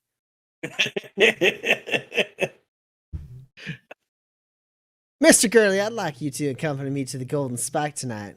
Does that sound nice to you? Yeah, that'd be nice. That'd be nice. What's over at the Golden Spike? Piano. Do you play? I dabble. Well, I'd love to hear you dabble. You go ahead and bring Mr. Janus along with you. We can take the main stage. Oh, yeah, we'll be on one side of it. He'll have most of it to himself. But yes, I will. Yeah, I'll meet you there. All right. Well, then it's a date. Yeah. Yeah. Now, I've been ignoring that something's been burning in the kitchen for the last 15 minutes. I gotta go didn't back want to there. mention it. I'm not a cook, but We it was does having smell such a like nice your usual fare. conversation, but I do need to go whip Edgar something fierce. So Don't go too hard on him, but that does smell bad. I'll see you tonight. I'll see you then. And she stands up and just kind of touches you gently on the shoulder as she walks by. That's it's warm inside. Roman's a little warm inside. Dan usually gets to flirt with Tommy. I don't get to flirt with Tommy. So different. It's so different. all happening. Oh my god. Anyone else getting up to anything during the second day? I think Porter wants to definitely make some high quality antitoxins for my friend Felix, so that he can eat some of his words. So you can sleep somewhere. Yeah, absolutely. Great. So how many first aid cubes would that be? One for an antitoxin, unless you Right. are planning on. Actually, there's really not much you can stack with an antitoxin that's worthwhile. It kind of just does its Yeah, I was thing. wondering about that. It could also be like a healing tonic, right? Yeah, that's fair. I'm poisoned and quite hurt. Well, I can fix the poison. I'm dying. I ain't got anything for that. Yeah, the thing is, I guess it's antitoxin is stackable because what it does is it helps you remove. It gives you automatic successes on negate Sure. tests. So if you're up against a really tough poison, a really strong antitoxin helps you out with that. Okay, sure. But yeah, so So- if you're doing just a tier 1, that is going to be 1 first aid cube. Great. And what is it? 3 for tier 2? 2 for tier 2. Tier equal 2. to first aid cubes. Tier equals. Oh, okay, good. Thank you. Yeah, I'll do a tier 2 then. And for my roll, I get +1 because of the medkit and +1 because of pharmacist, I believe. Does pharmacist give you a +1 or does it just let you choose your stuff? Crafting, salvaging, repairing tonics. Okay, cool. And the additional thing is you get to choose a side effect. Exactly, right. Cool.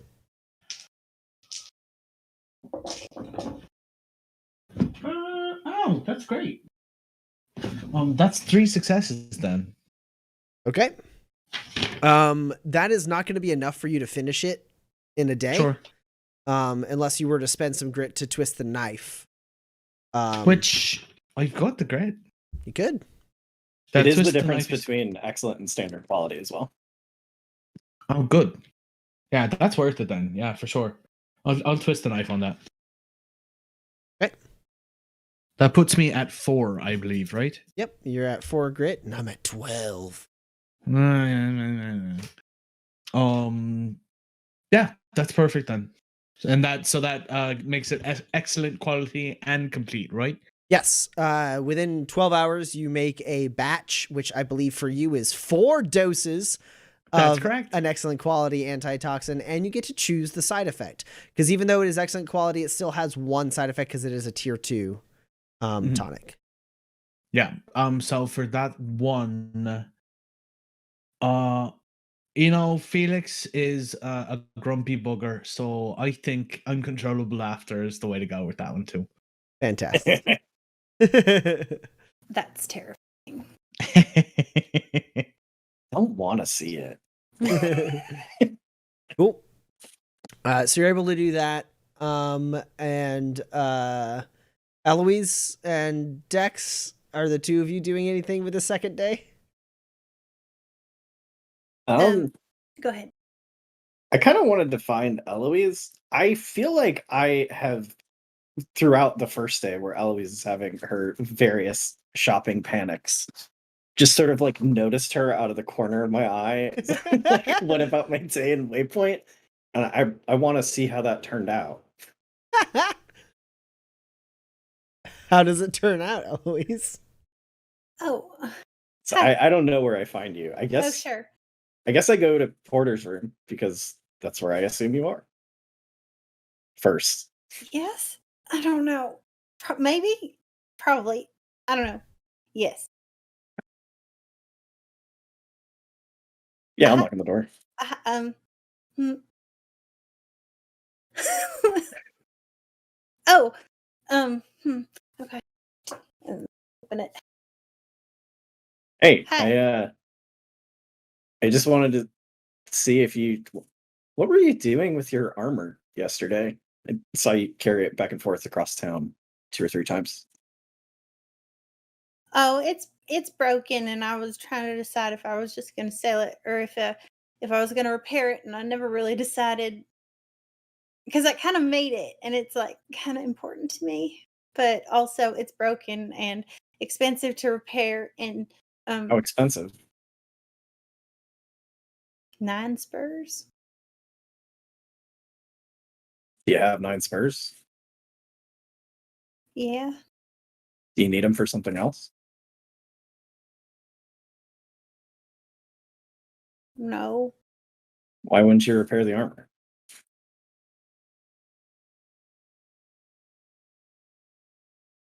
It seems like really good armor. How much would it cost to build new armor? a lot. Listen, I'm not well educated. I don't know like tinkering or machines or anything. It doesn't make a lot of sense to me to sell armor because it needs repaired if you then don't have armor. No, I was I had planned on selling it when I was gonna leave, so then I was Why? because I wasn't gonna go drifting. I was gonna take my money and I was gonna go somewhere else I mean, but why wouldn't you take the very nice armor you built yourself? because I would need a train ticket. Well, So anyway,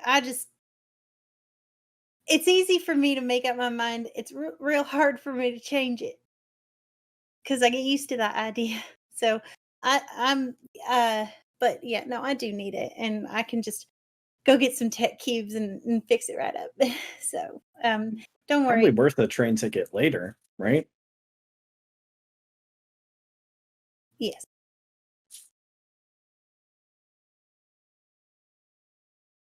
you left me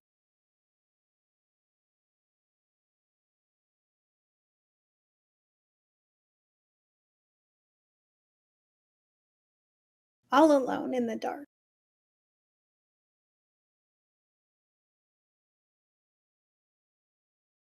I and I did. was real scared. And so anyway,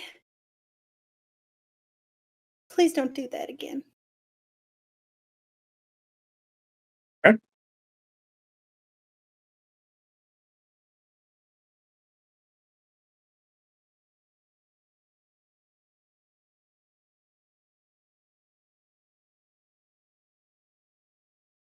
What else you got going on today? Gus is doing his thing. I don't know what Porter's up to. I was gonna ask Sheriff Fly if he wanted to break the law. I come with. Yeah. Okay. Okay.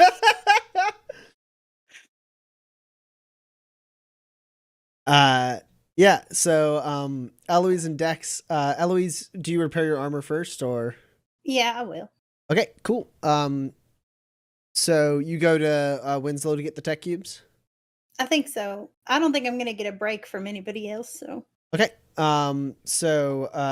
You do that and then like over like a quick lunch like with Dex like on like one of the patio seats, you just really quickly put your armor together. And then you like the evening falls and you make your way towards the sheriff's office. Um yeah. Gus, around this time, you get a knock on your door. And it is someone who works for the Free State Bed and Brew, who you've seen around, but you don't know the name of necessarily. But he goes, Ms. Sear Chapane, to see you, Mr. Gurley. Oh, yeah, I'll be right down. All right. Yeah, and Gus finishes with his bar. So and just he probably did that earlier. You know, he takes a look in the mirror or whatever. I don't know. Gus has never been on a date before. So he's so nervous. And he doesn't know if it's really a date. He's very nervous. And then he heads downstairs. So Saoirse's wearing something somewhat similar to what you've seen her in before, but it's a little bit like she usually has like an apron over her dress. And this time, she has like, no apron.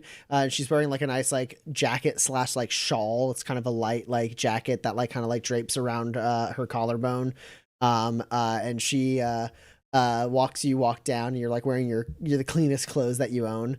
And she kind of smiles and then like looks at you expectingly and like looks at your arm. Oh yeah. It's like a this. That's right, hun. And she wraps her arm around yours. And then the two of you walk up, and you notice a couple people kind of like looking as the two of you walk towards the golden spike. Yeah, Gus is trying to like for a second he beams, and then he like sort of stuffs it back in. Now you let me go ahead and do the talking with Felix. Now he can be a bit ornery from time to time, but he knows he owes me. And so when I ask for the piano, he might say a thing or two, and it don't matter none what he says to me, all right? He's got a lot of bark, but he ain't got no bite. I would greatly appreciate you doing the talking to Felix. No, Yes, I suppose please. it is important for me, she says, like putting a hand on your chest before you walk in. I suppose it is important for me to say, just in case you take me a little too literal sense. He does have quite the bite, but just not with me. All right, so just like in any dealings you have with Felix Poole, it is good to be mindful and careful. All right, don't think that he's a pushover, because he ain't. Except if you're me. He's a biter? Sometimes. Oh no. And she walks in, and Porter, you've finished at this point your antidotes. And you are gonna have to re-up your time at the room. You don't have any spurs.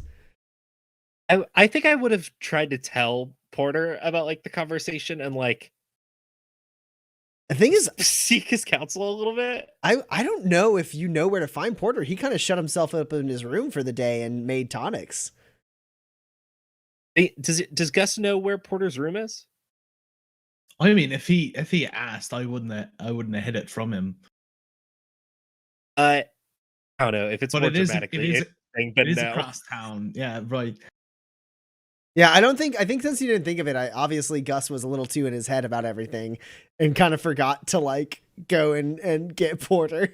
Right. But you do find Porter sitting at the bar talking to Felix Poole, who is holding up one of the antitoxins, and he goes, Mhm. "What's the side effect on this little fuck?" Oh, that. Just it's so I know you're mostly going to use this for people who might have drunk too much here at the spike, I assume. Yeah, sure. So I figured a little muteness might help if they start mouthing off as well. Keep them from being too sick, and then also could shut them up. Doesn't shut him up for too long though, right? I might need him to talk a little bit. No, not too long. All right then. Sounds good. And he slides it in a drawer, and pours you another whiskey and slides it to you. And he goes, "The room's is yours he- for another night. We can keep is this he- arrangement is up he- as long as you want, Mr. Janus." Is he trusting enough that I don't have to roll manipulate for that? I think in this instance, no, you don't have to roll manipulate. He is too busy. You're making excellent quality tonics for him for a room he rents out at 2 spurs a night. So like he is getting a good deal here. Oh, not for that, because I'm not telling him the truth about the side effect. No, I know. I think he's Okay, good. distracted Yeah, by how excellent. good a deal he's getting. Perfect. That's all I need. He's hitting his triggers about deals being tilted in his favor.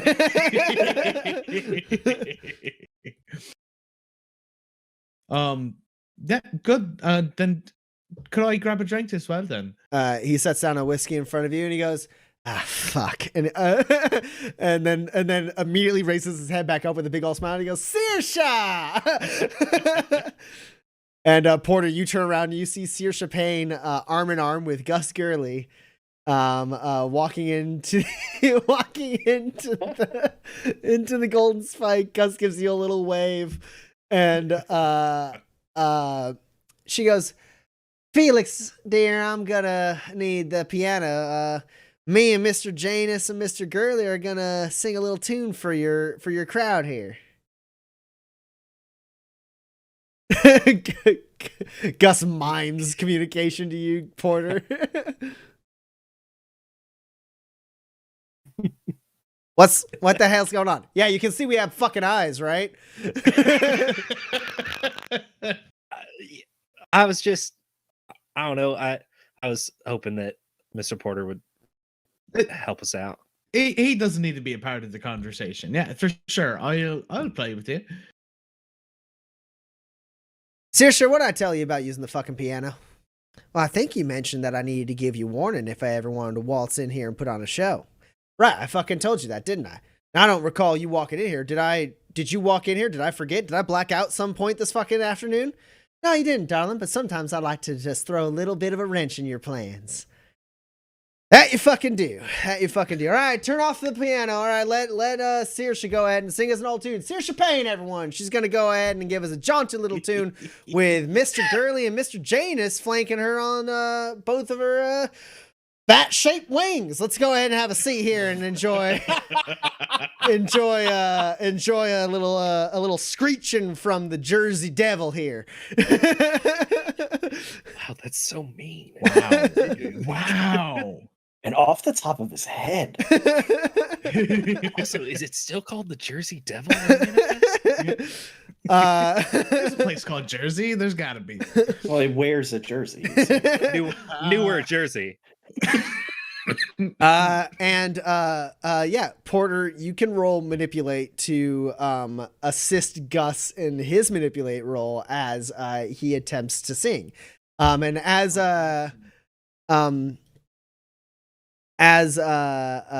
she sits down, Saoirse asks,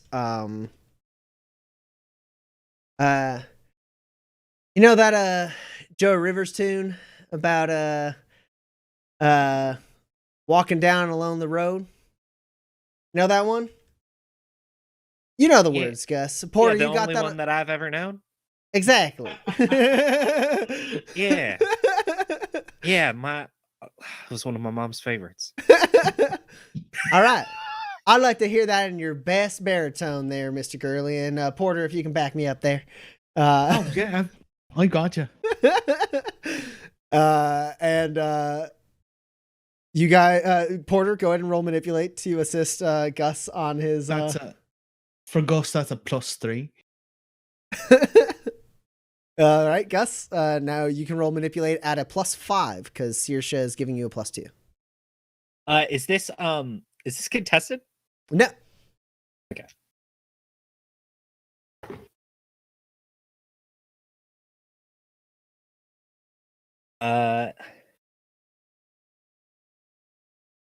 Yeah, I'm gonna make my own luck a couple more times.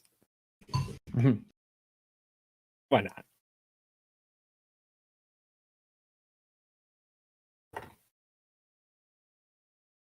And then I play to the gallery. I'm spending my grit because I'll probably get it back before the next fight. So how much grit did you just spend? 4. Oh wait, hold on. I forgot I was rolling at a +5. Never mind. I don't play to the gallery. I don't need to. But you did make your luck. I did make my own luck twice. Okay. But it's 4 hits. All right. Yeah, Gus, you actually put on a pretty good Seth, you don't fucking know the Green Day song. I might know how to play this song on guitar.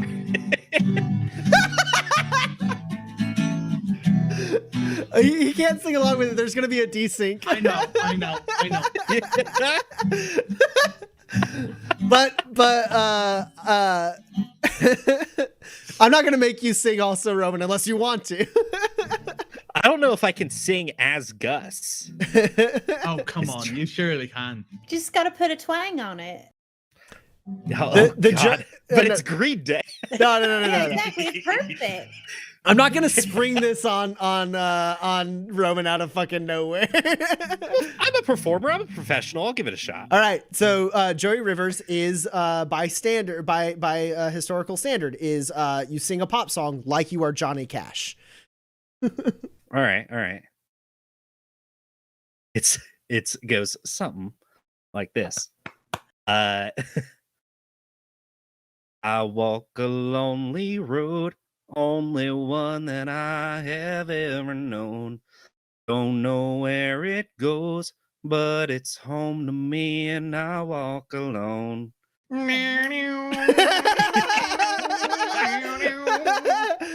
Fantastic. I already gave a grit to Porter. I'll give a grit to Gus as well.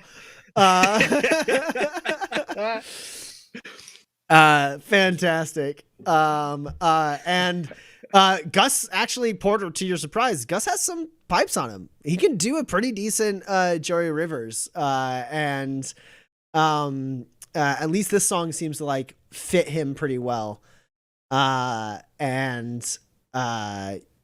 Basically, and Saoirse's like fine on the piano. She's nothing to like write home about, but she hits the chords. She doesn't do anything creative, and you're able to keep along with her very easily, Porter.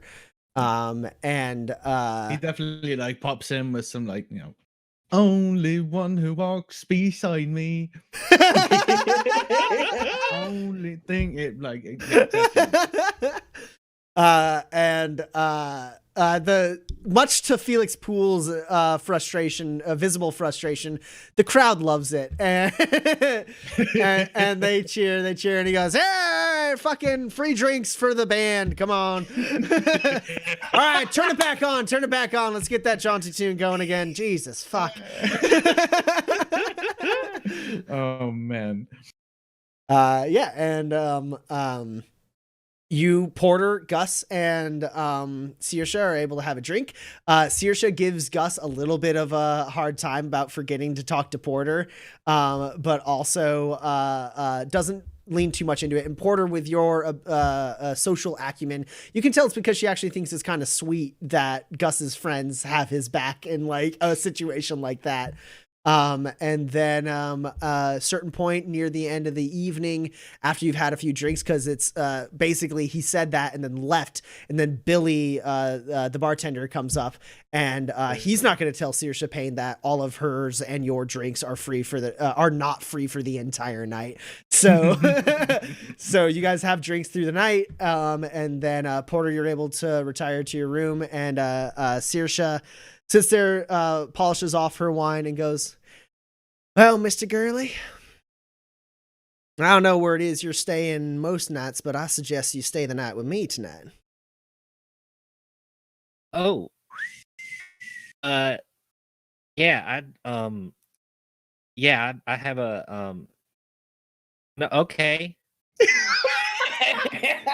All right then. Well, I've had my fill of this down and dirty pub. Let's go ahead and call it an evening, shall we? And she steps up and looks at your arm again.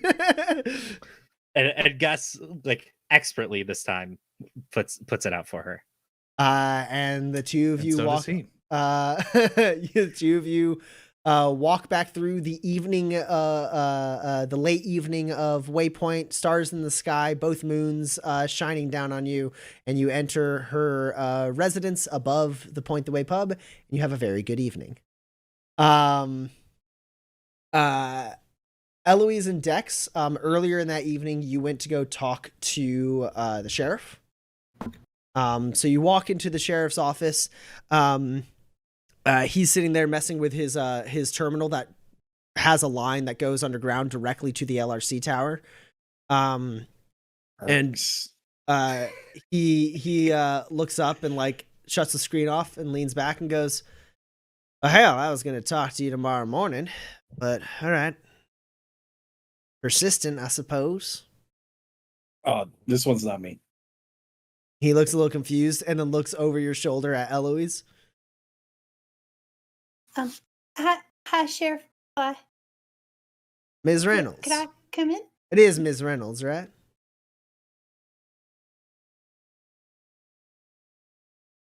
Is it illegal to lie to an officer of the law? Only if you get caught. Have a seat.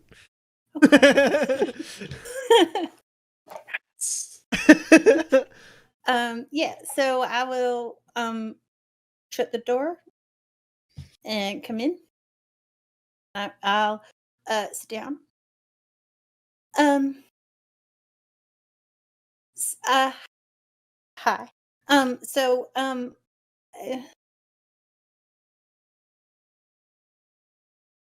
so hmm, okay, I'm not really good with words. I'm just like kind of cute and charming, and so like I know it's not going to work on you. And so I guess I was just going to say it outright, and then like you could just be like, "Get out of here," and then I could go and like we could like just anyway. Hypothetically, if someone wanted an LRC tag but didn't want to register it,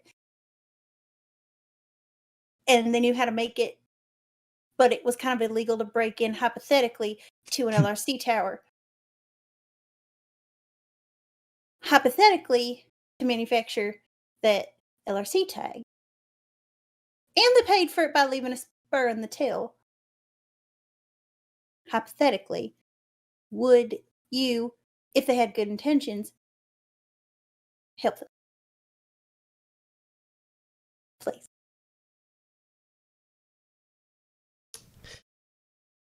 Yeah. Ms. Reynolds, in such a hypothetical, I would recommend strongly against such activity because it would not bring hell on just yourself, but anyone complicit in what you was up to. But what if Also, hypothetically, if someone was thinking about doing something along those lines, they sure as shit wouldn't want to be talking to the sheriff of Waypoint. They'd want to be talking to the proprietor of the Golden Spike Saloon.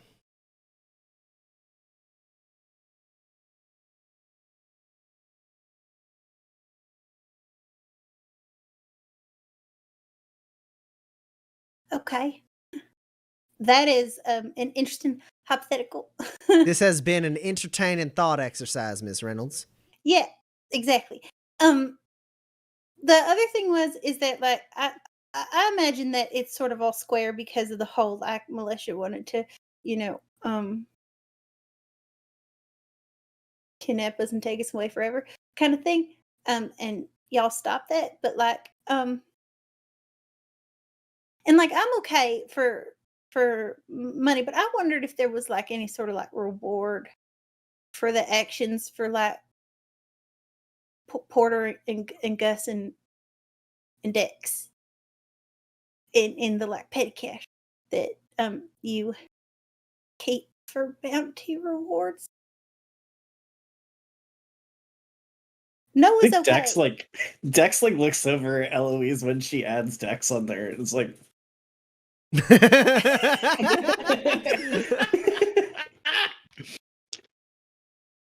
Well, if no is okay, then I suppose the answer is no. Okay. Okay. It's just Gus doesn't really have any money. And He should get a job. are you hiring? Sometimes. Take a look at the bounty board to see if anything catches your fancy. Otherwise, people in your line of work tend to make do with what they find on the people they kill along the way. Sure. You know, with all the killing and the taking and the things I've definitely done. Kind of everybody assumes it's my line of work, but it's kind of like not really my line of work. It's like my line of work is like sort of like adjacent to that. Anyway,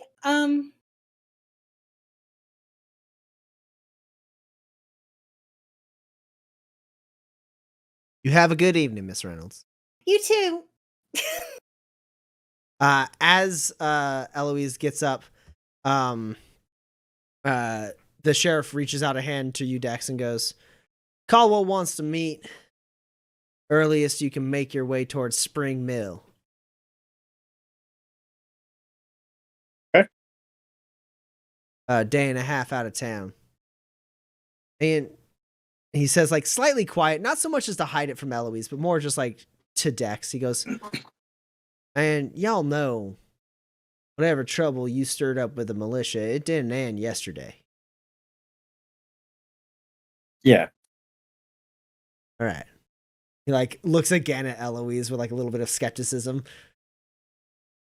And then goes, all right. Well, Caldwell will be waiting in the no, what's it called? Oh, the Water Wheel Saloon. I appreciate the help. Good luck. I think about asking about his favorite bullet again, but I don't. And as the two of you make your way out of the sheriff's office, heading maybe back to the Free State, maybe somewhere else, you do hear, it's pretty far and distant, but you do hear a rousing applause from the Golden Spike. Yeah, I mean, not too different from the normal like sounds that like echo out from the Golden Spike Saloon, but this one's like a more unanimous like cheering. Some whistles.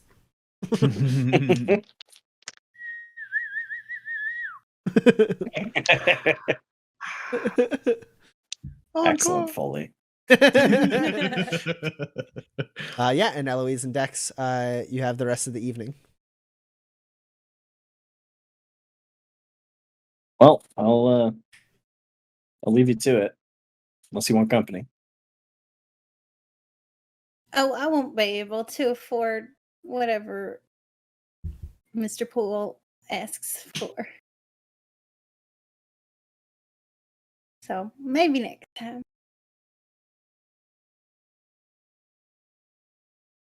I don't recommend it, but I imagine, based on what I've seen of the man, he's willing to take payment in other things than money. Yeah, no, he always makes sure that the deal is in his favor and kind of keeps you on the line. I kind of made that mistake when I first got here. So I don't really Billy's real nice. He's the bartender there. And but I don't really talk to Mr. Poole anymore. Well, So if you, anyway, if you want to talk about the situation, I'm happy to listen. If you don't, that's fine too.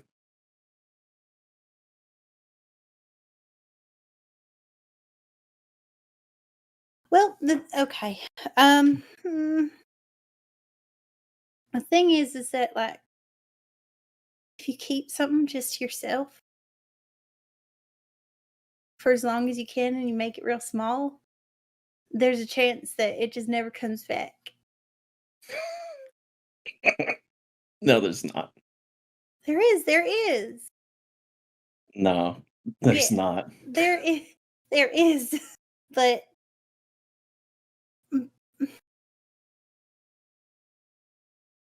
basically where I came from, I sort of had everything, but I really didn't have anything. And it was bad.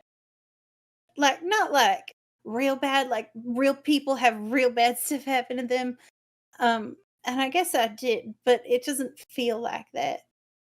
But I sort of left and I don't want to go back. And I know that there's a chance that they would want me to come back. And I don't want to.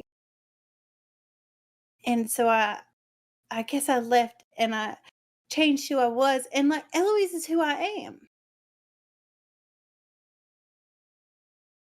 But I'm afraid that if I tell more people who I was, because like that's the thing that nobody knows. Then like more people will know. And then people who care will know. So it's not that I don't want to share with you. It's literally I don't want to share it with anybody because I don't want it to be anything. Like I It's not said, if you don't want to share it, you don't have to. Sounds like your name is Eloise. okay. And I just in my line of work, not always, most of the time. Most of the times I've encountered it, kidnapping is a shootable offense. I don't think that they would do that. Great. I won't have to shoot him. Right? Yeah, no, they wouldn't do that. Probably not. They might. So here's a thing that I am not always the best at, but it is something that they taught us on the mountain. Mm. Theory make yourself. Danger is real.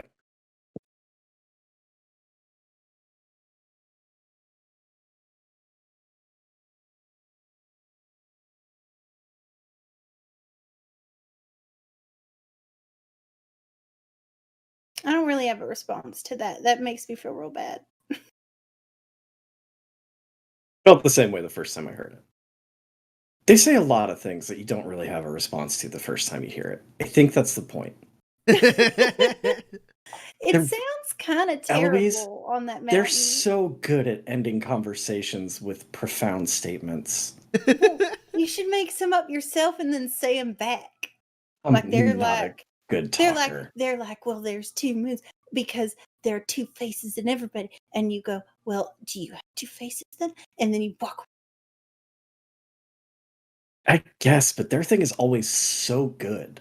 Yeah, but like sometimes just like looking at somebody and being like, yeah, whatever is like good Yeah. enough. That makes them feel small in them because like But you I don't don't- even have to work to come up with a thing. So you're just like, psh, and then I don't. you know, or at least that's think what you're- I've seen. I haven't done it, you know, but I like think you're missing the point, though. Is that like the thing is that they're usually saying stuff that would be useful if I could do it.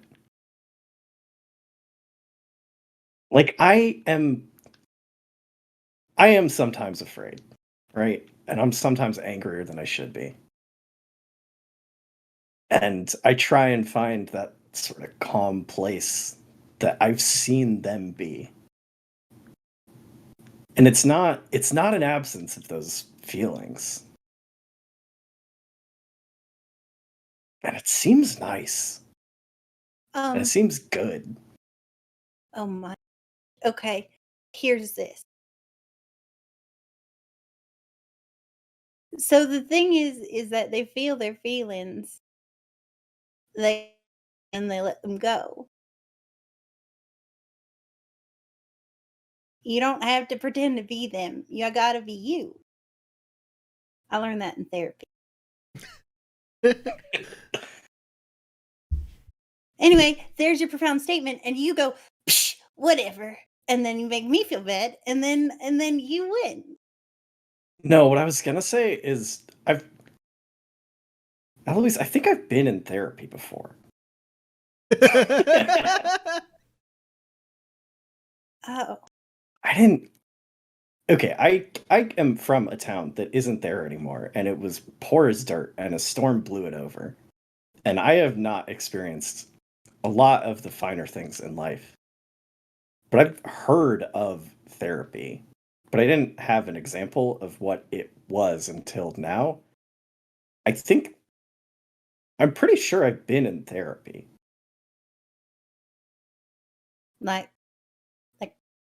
when like after the storm, and then like they were like, process your feelings about this. Yeah. And I did some. What? I did some. I've processed some of those feelings, is what I'm trying to say. And then I Oh, told them I had done the rest. well, maybe when you process the rest of them, you'll be ready to do the thing that you got to do. Yeah, probably. Is that why you do your writing? Yeah. Does it feel like an echo chamber? Do you feel like you're shouting in a cave and you're not getting much back? Because that's what my whole brain feels like all the time. That's why it talks. Not usually. Sometimes. Well, We should do this more often. I mean, I could explain all kinds of different therapy. My parents No, paid for a not the lot of it. not the I want to hear about it just because I'm curious, but I don't mean the explanation of it, right? Like this is the whole point of the rite of reflection is to go out into the world and put the teachings into practice and figure out how you can make them work for yourself. And I'm starting to get that because I can hear you saying things that have been said to me, and I couldn't. And I'm saying things to you that I have heard said to me that as I say them and you say them back, I know I should do them. And maybe some of the things you're saying to me are things that would help you too, is what I'm trying to get at. And maybe we can do that together. Oh, yeah. I'd like that. I think probably. I think that it feels like sometimes you don't talk, not because you don't know what to say, but because of maybe you're afraid that talking will reveal something you weren't meaning to. And because that's what I do. So maybe if you did a little bit of that to me, the whole talking thing, then like maybe you would hear the things that you need to hear from your. Yeah. Because it's easier to do things once they're out there.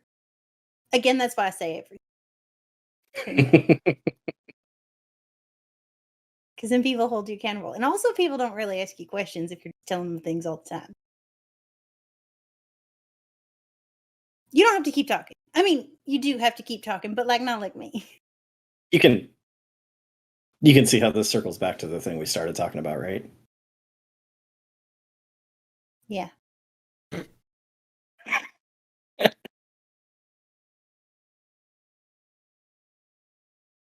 Well, we're here So, at the Free State. yeah, so here's the thing.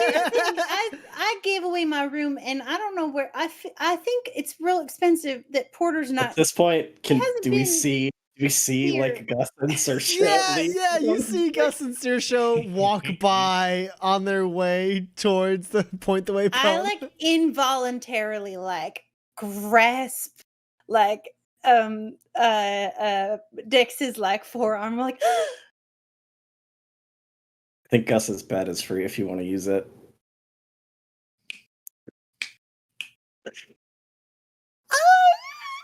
That's the most Dex thing I've ever heard in my fucking life. I don't know where Porter is though. He's there. I mean, he's inside. The Free I mean, State? Oh, sorry. That's, I guess. Yeah, they're standing outside Free State. They saw Gus on his way Gotcha. to the Point the Way pub. So Porter, you're in the Golden Go. Spike. Yeah. Excellent. I mean, how many places with rooms are there in this town? 2 other ones. Okay. Well, I guess I mean, sure. Like, do you think that Gus wouldn't mind? Maybe he'll be gone the whole night. It would surprise me if he's back before morning. Okay. Well, maybe I could tell Porter then. And then he wouldn't have to. I think he's spending a lot of money. He shouldn't do that. I could just find another room. He's being real sweet.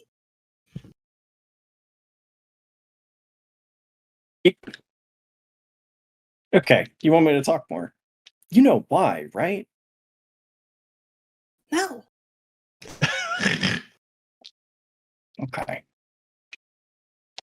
You want me to tell you? Should I? Should I know? I think you do know.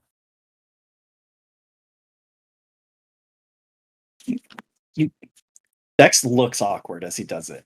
Do you know here?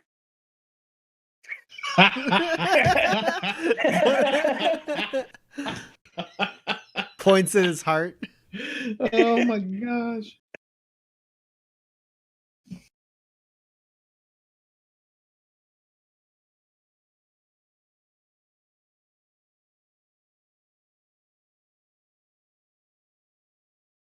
You two have romantic feelings for each other.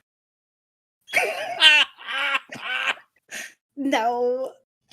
Yes. No. He doesn't. Okay. Okay. Well, Eloise, mm, do you know me to be a liar?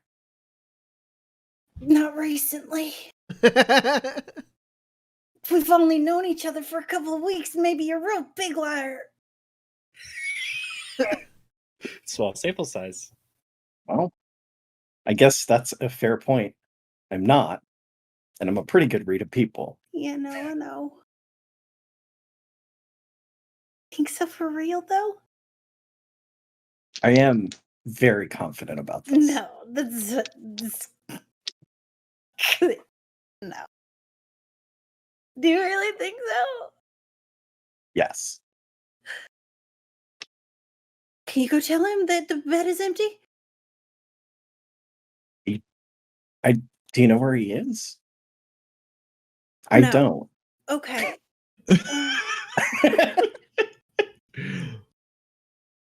Okay. I'll just.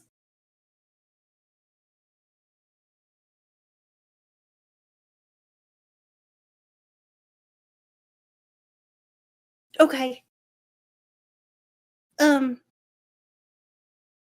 Okay. We should do this more often. Maybe not this last part because I can't feel my brain. Anyway, so I don't think you're supposed to. Anyways. I'll see you in the morning.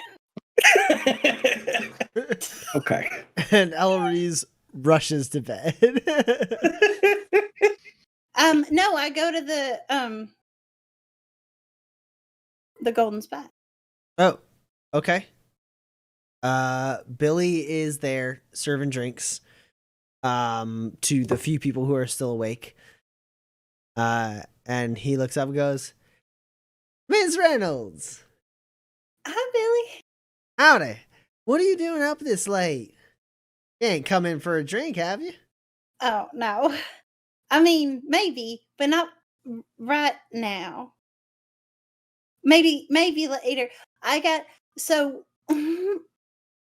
is Mr. Janus here? Yeah, he's staying in a room upstairs.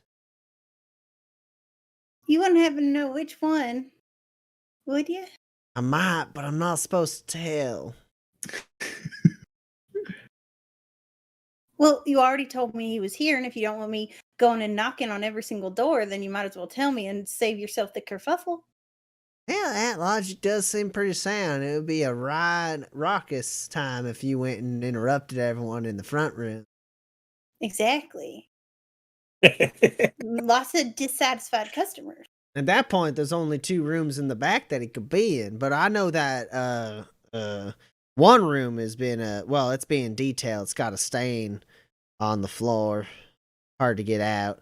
But other room, that one was occupied, but I couldn't tell you who was in it. Sure. The one on the south side of the hall. Oh, right. Well,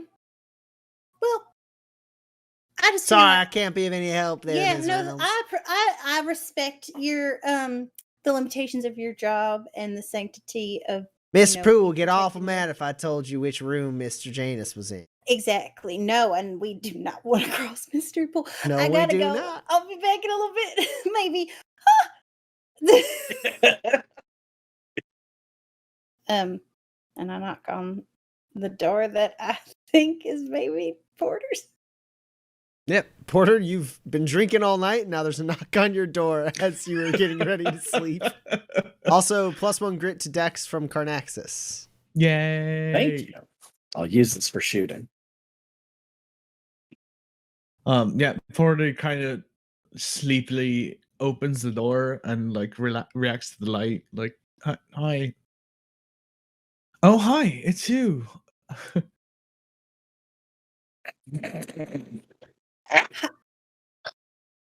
Hi. I didn't think you would be sleeping. I'm so sorry. I No, didn't mean sorry. to.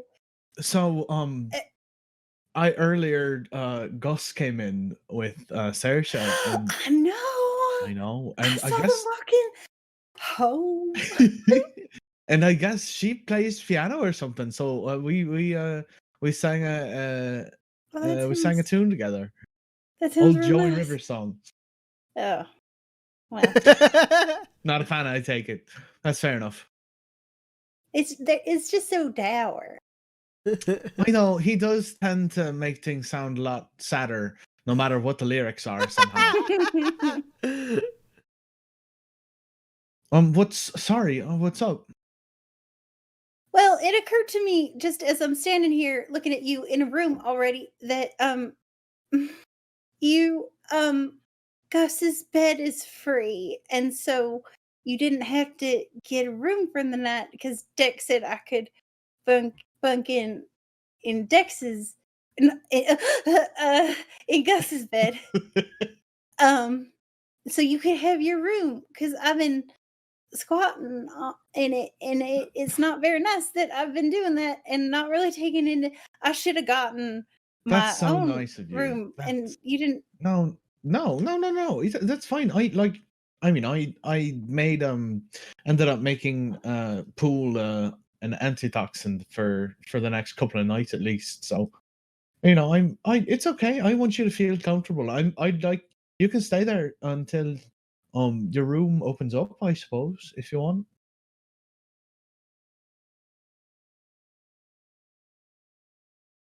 It'd be nicer to have you closer. Oh. Oh, well, sure. I can hold and I think he's like in kind of I don't think that they provide robes probably, but like he just threw on a towel or something, so he's like can I just Oh my god! no, I know I was peeking around the door. It's you don't have to hide your eyes. I'm covered up.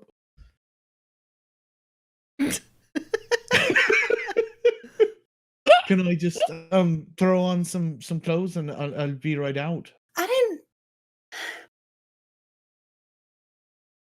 Dex says you like me, and I feel like I'm forcing you to do something that you don't really need to do. Dex says that's for somebody who doesn't talk a lot, he sure does have a big mouth.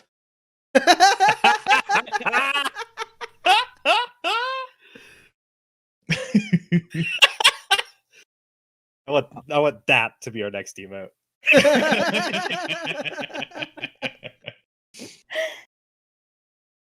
What you're not if you want me to be closer, I could be closer.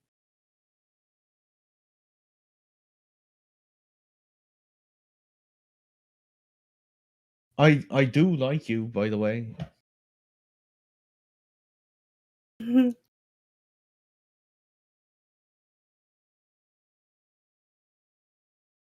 I like you too. Good. I would have been reading a lot of different signals quite incorrectly if that wasn't true, I suppose.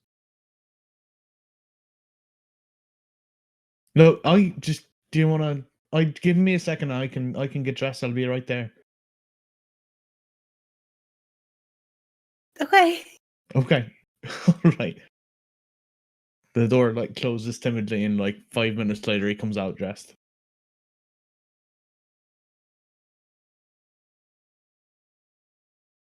Okay.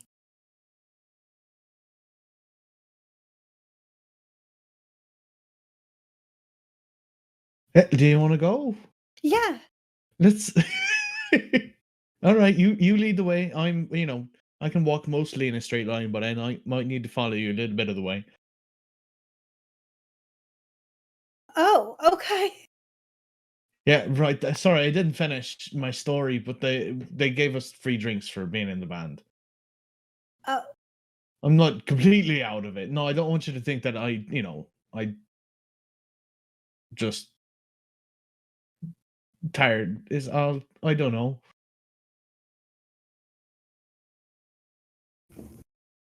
I could um help you walk. Sure. Oh, cheers. That'd be a help. And he like put his arm around his shoulder and kind of lean on her just a little bit. He's not shit faced or nothing, but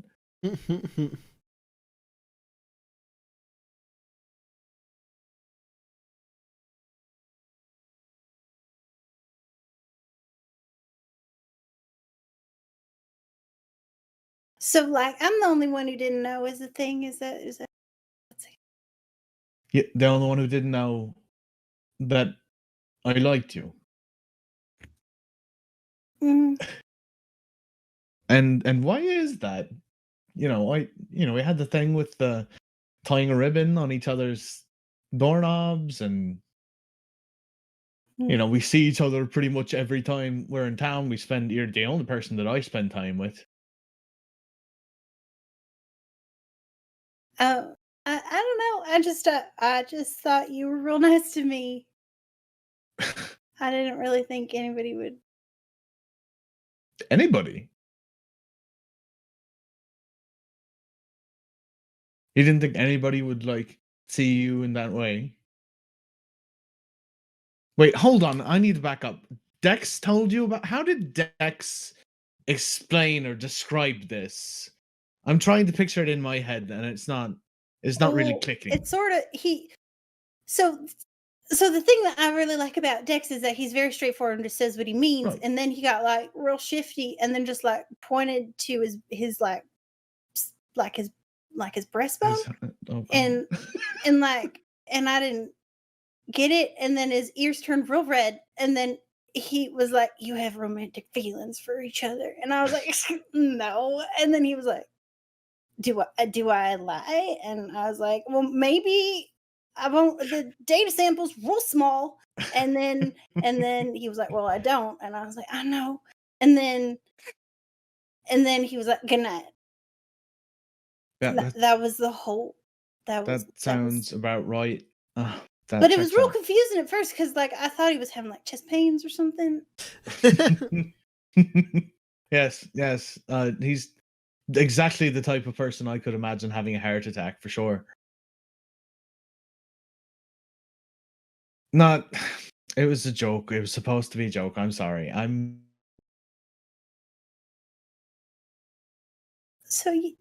But like you do, right?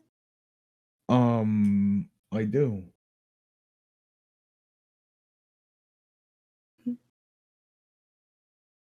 And I'm sorry, I guess I should ask, do you?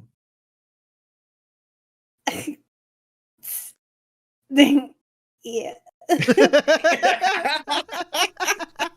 Good. I think that's a good place to start. Okay. I don't know what the next step is, but Okay. what I can tell you now is that I have something that I still need to tell you, and now is probably not the best time to do it, but I'd like to do it soon, if that Oh. makes sense. Okay. Are you like secretly married or something? No, nothing like that. Not that I know of, but No, Okay. no. That's another Because, joke. like, I'm sorry. because No. on ships, like, the captain can just, like, marry anybody. So, like, if you got, like, real drunk one night, you could totally have a secret wife or something, or, like, husband. Do you know Or that's a common partner. misconception? I talked to the captain about that. Apparently, you need some sort of certification for that to actually be official. Oh. I don't know who started that rumor. Isn't that odd?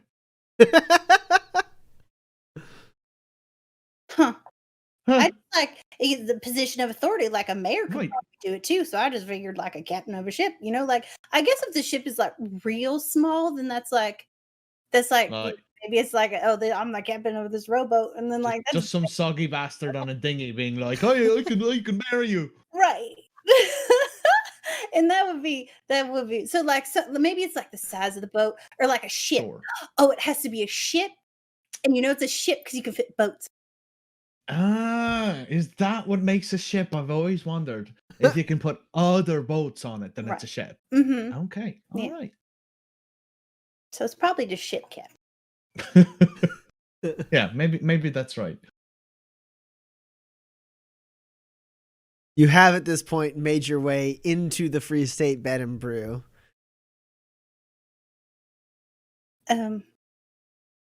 Anyway, Dex is probably still, waiting up so I can, Right, is he expecting me or? no, you would sleep in your room. Oh, that's right. Yeah, Gus had his own room. Sorry, I didn't know if they shared a room or whatever.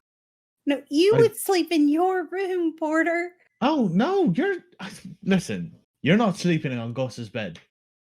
I know him. He's comfortable sitting on a stack of hay, and if that's any indication, I bet his bed isn't much better than mine. You've already worked on mine. You take it for the night. It's fine. Okay. Okay. Do you know which one is theirs? I think it's Is that that one. The one in the middle. The yeah. one I need to go to sleep. All right. Miss L, I will see you in the morning. Thank you for walking me home. You're very well, Mr. James. Sleep well. And I think he like pulls her over and like kisses her on the forehead. Okay. Uh, Good and then Dex, your door opens and somewhat swaggering, a little bit drunk Porter steps in. Hi, I hear you've got a big mouth. He asked. I'll keep that in mind because if I ever have something that somebody might ask about, I got to keep them away from you.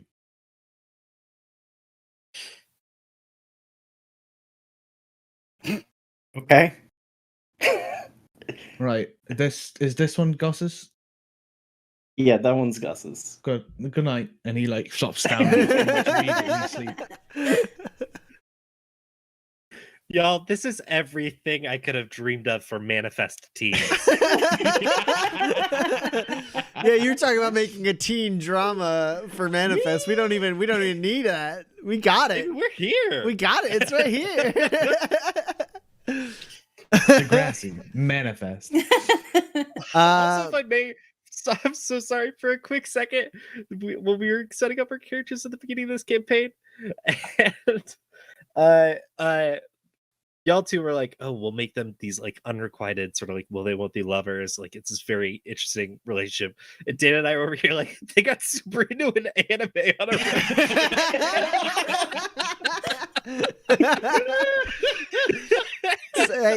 love of Light of the Darkness is no less a love.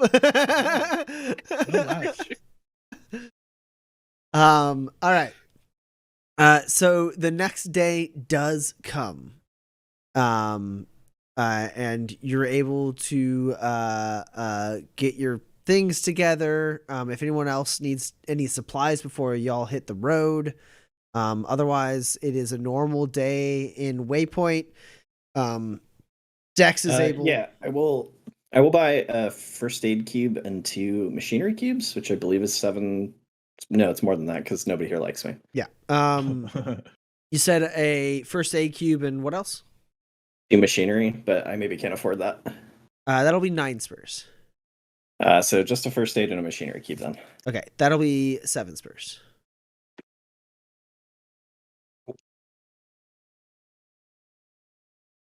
And Dex is able to relay, coincidentally, that Alistair Caldwell is waiting. Apparently, is going to be waiting to meet you in Spring Mill.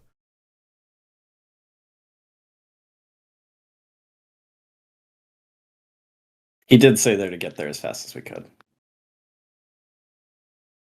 I want to get some of that water fresh. Let's go. Yeah, I think we probably pack up and head out as soon as Gus gets home. All right. So y'all load up into the wagon and the car. Yeah. Yeah. I think so. Yeah. And you hit the road knowing that it'll be about a day and a half of travel across the Badlands to get to Spring Mill. And you leave Waypoint in your rear view as you coast out into the desert. And that is where we're going to end tonight's session. I was thinking maybe we could shoot the shit. We haven't done enough. This is like the campaign, and we've done the shoot the shit the least because we just like do it on our own. Don't need me to do the shoot the shit. You don't tell me when to shoot the shit. I'll shoot whatever shit I want. Fucking loose cannon. gunslingers. All right, cool. We do have some questions in both the Discord and the chat. So we're going to move to Q&A. If you have any questions at all for about like the campaign, about the game, about the characters, the players, anything at all, toss it in the chat right now. We're going to be answering those after we get through the ones from the Kickstarter exclusive Discord.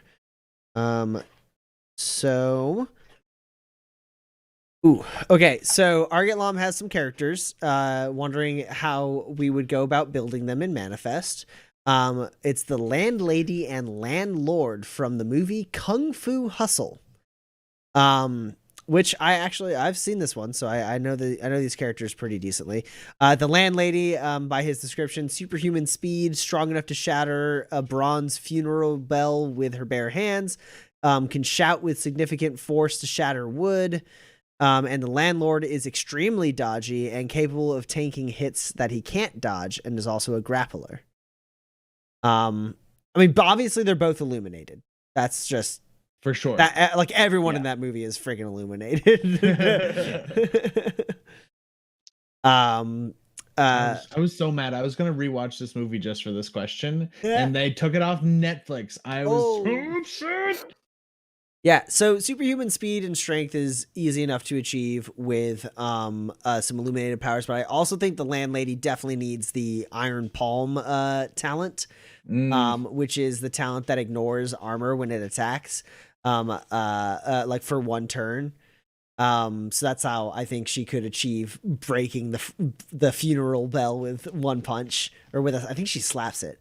I believe canonically, the protagonist of that film has that technique. It's he blows up a whole fucking town with it.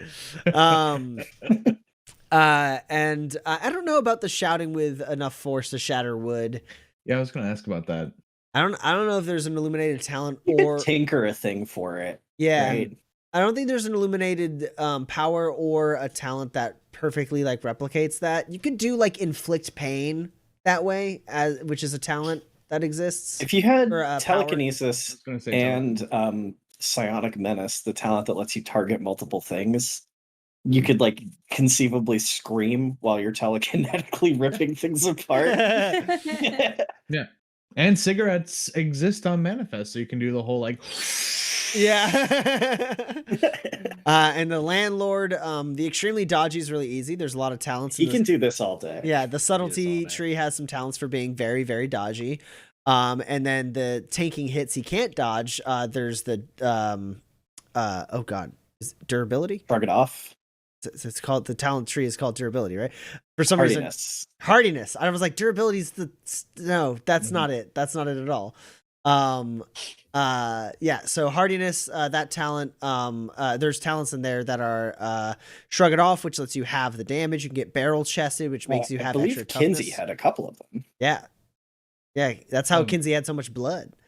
He'd Yeah. find that extra blood. Yeah. What was the name of that one? You can it's Second wind, I think. second wind. That's what it is. Yeah, Yeah. I was like taking a breather. No, that's not right. Yeah, Yeah. second wind, where you just automatically get 10 hit points just because. Yeah. And then both of them definitely have the brawn tree so that they can have all sorts of martial arts stuff, and that has good grappling talents for the landlord in specific.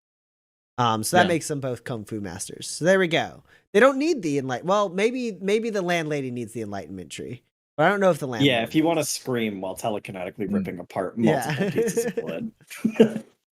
If you activate punch him in the soul, I forget iron palm. Mhm. Yeah. You activate iron palm and then you hit the bell. I feel like Yeah, the bell's That just would do it. armor. Yeah, So you absolutely. ignore Your the hand bell. passes through it entirely. You ignore the bell when you hit it.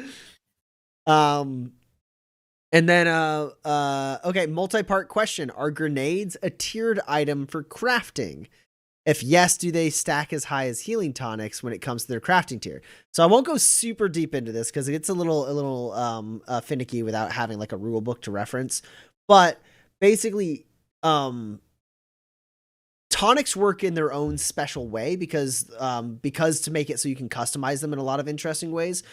You have properties that you push together to make the like tier of the tonic.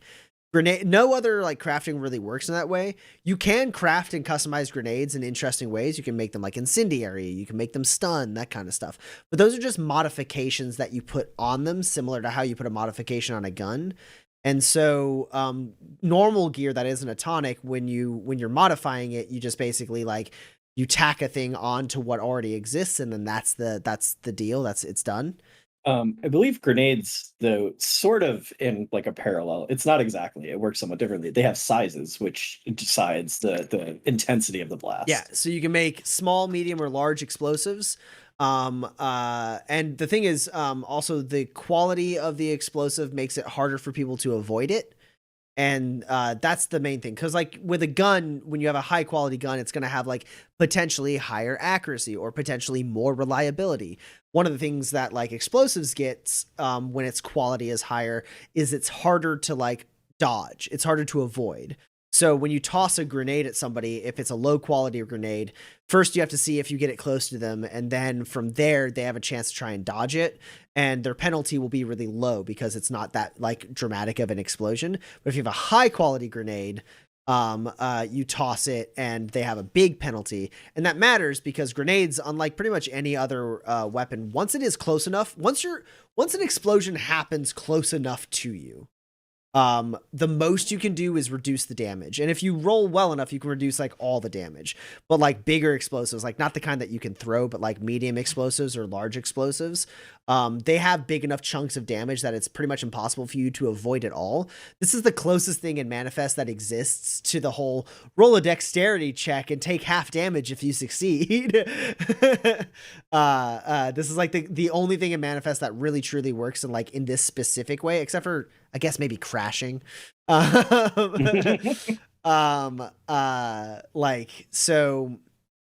like you reduce the damage by how well you dodge, and the higher quality of an explosive, the harder it is for you to dodge it.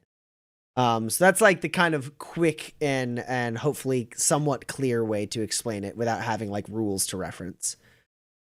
I hit these guys with a missile from a missile launcher once for Christmas. You did, yeah. I think the Grinch shot it. I'm not 100%. Yeah. Of course the Grinch has a missile launcher.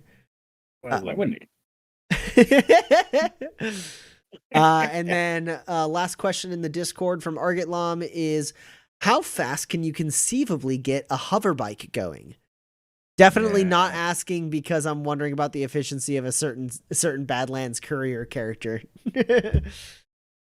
Tell you what, Pretty- not fast enough that if you strap wings to it, it flies. This is true. There was a point at one point, Addie, where you and I tried to assign miles per hour to certain. Yeah, what's its top speed? I think if you get a hover bike going with let me pull it up here. A hover bike increases the speed. No, those are animals.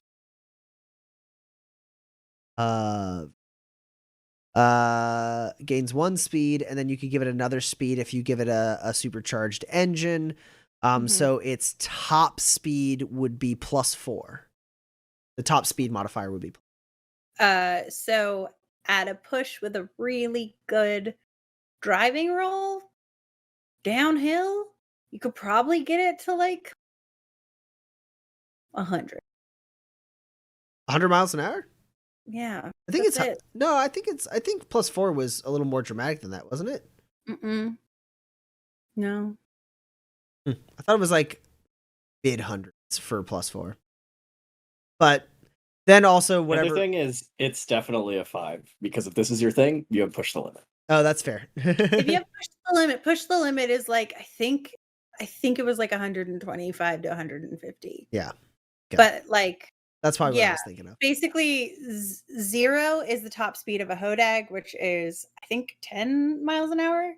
And then it's every increment doubled is the next tier. So then like 30 is 1, and then 40 plus nope, that's wrong. It's half again. So it would be plus 15, so that's 25 is 1, and then going forward you could do the math. You know why we had to figure this out? We had to figure this out because last season Seth did a Zimbalist with Jackalope, and we had to figure out like how feasible is it for this We're like, what's the top speed of this Jackalope? What do you think it actually translates to? And we figured all this out. Addie's Very gonna do some important math now, apparently.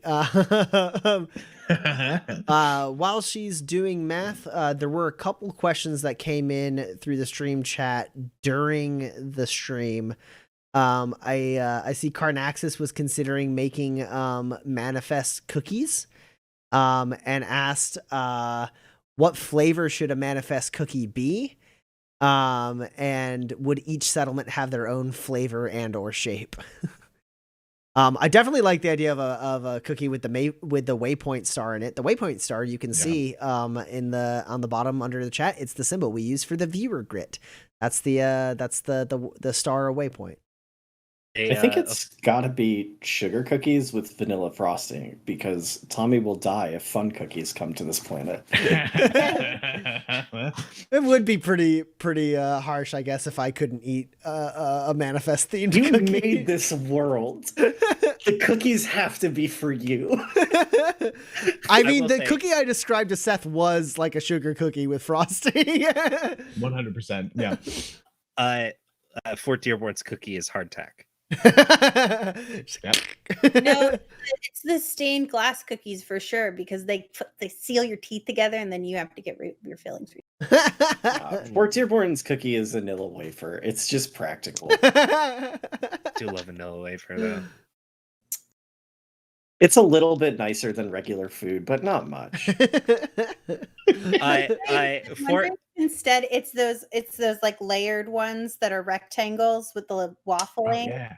I think that's it because they're square and they Sure. really stack really good. San You can put them in a Cordero's crate and ship them to a fort.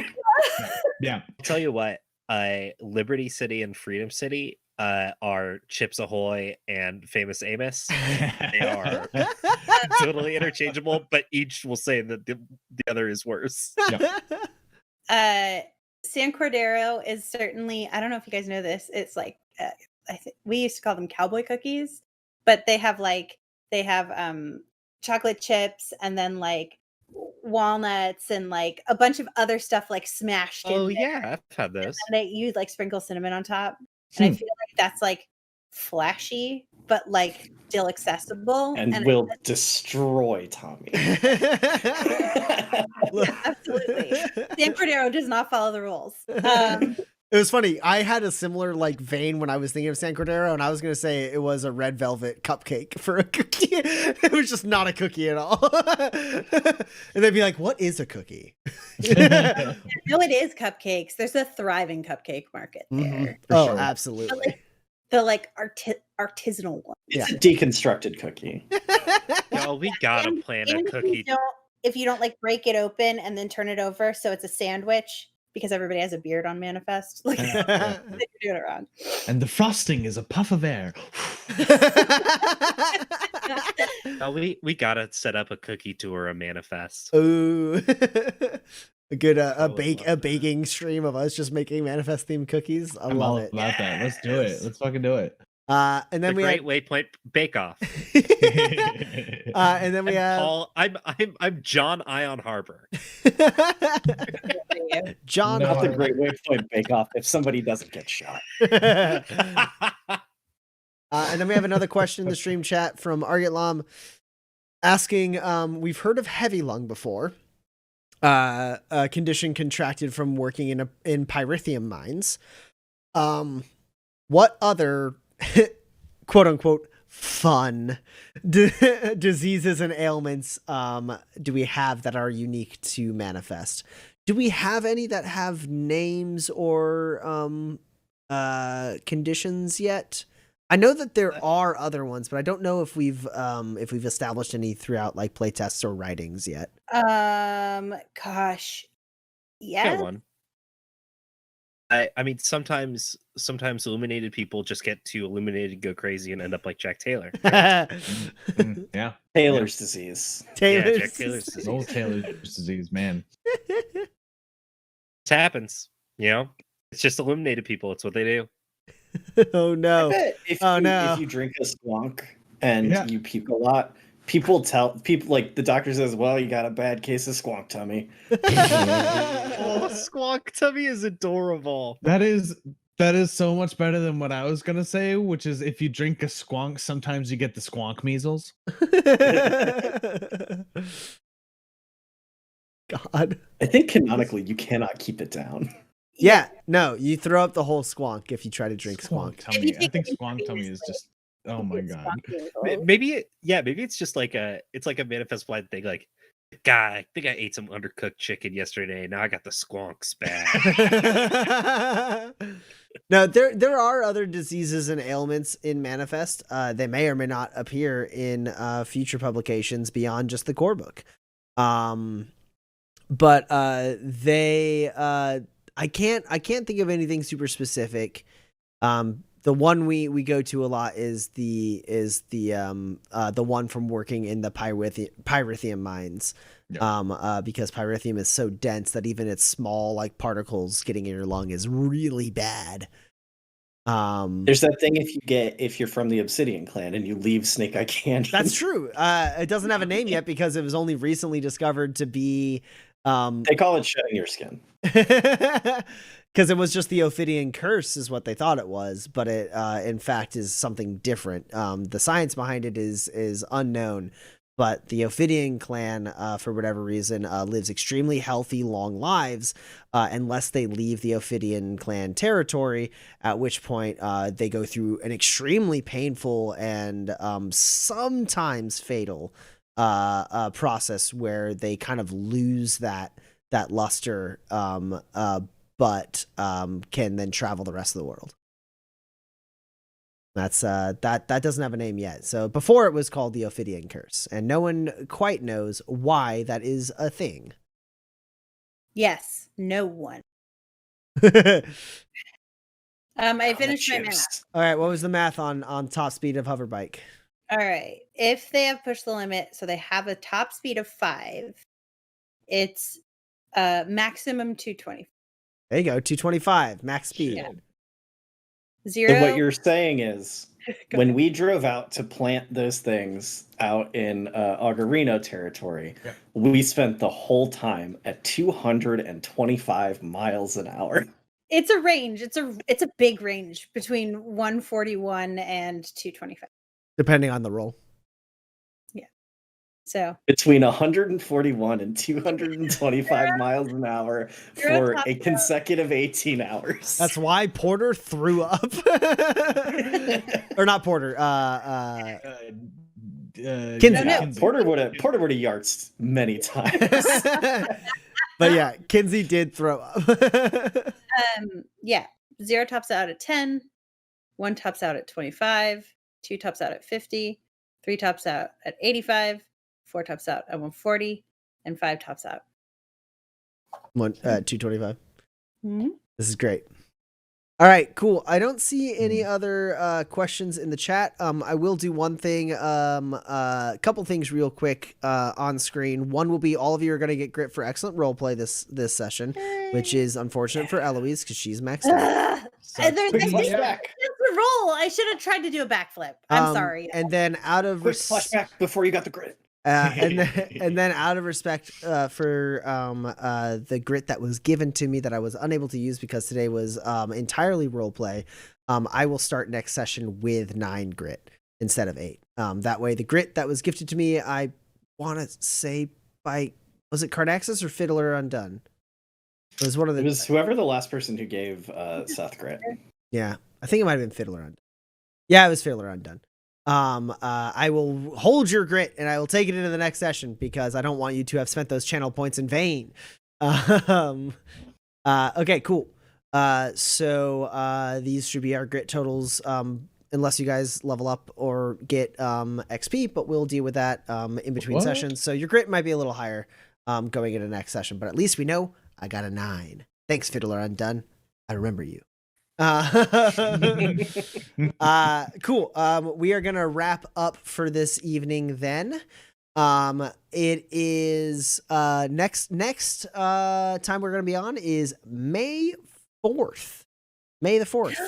May the 4th be with you.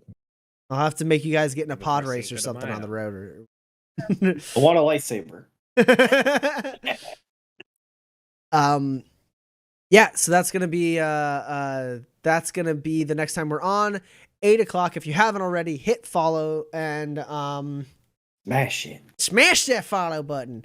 And thank you all so much for joining us. I learned that I was searching incorrectly in Twitch last time, and there were people who were playing tabletop RPGs. So this time I'm gonna search it for realsies.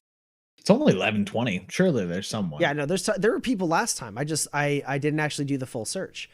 So we're gonna take a look here. And you know what?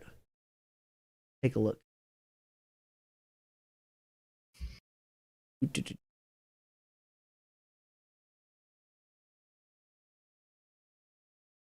Oh no, you beefed it. It's a misfire. Oh, meow. That's a misfire. Hey! There were no misfires. Seth, You did it. you made it through a whole thing without a misfire. Oh my god, it did. It happened. You- Oh wow. Amazing. Oh, You wow. even rolled dice, Seth. I did. I rolled dice and everything. Wow. This is The an curse historic is moment. lifted. It'll never, ever, ever come back. This Never. house is clean. Oh, I love it. Okay. So we are going to raid, I think, why are you not? We're going to raid a D&D. It's this game I've heard about. It's called Dungeons and Dragons, I think. I've heard of that one. We're gonna raid. Put We're a gonna raid dragon in a dungeon. apparently, Okay. you can. Apparently, you can fit one. Yeah, that works out for him. So yeah, we're gonna go ahead and raid a Dungeons and Dragons channel. I'm sure you've all heard of Dungeons and Dragons. I don't know any of these channels. We are just rating at random. I'm just grabbing a random one out of the D&D search. Pick a good one. So loading our viewers into a railgun and firing them haphazardly out into space. yeah, if they have good content, enjoy, have some fun. We're gonna do this. Looks like it's looks like it is a. Okay, looks like we're gonna jump into a one shot here. So let's go ahead and throw some random emotes in the chat. Those of you who have porters and Gus's and Eloise and Dex, throw some misfires out there. Let's go ahead. We're gonna raid Torpid Network. They're doing a one shot with looks like they're playing D&D. So we're gonna check it out and see if we like it. If you like it, give them love. I mean, either way, give them love one way or another. If it's not for you, no They big deserve deal. it. They're working. Yeah, they're working, and if it's not for you, if you don't enjoy it, no big deal. This is not a promise; it's just a fun romp. Oh, what did I just hit? That's my favorite Fall Out Boy song.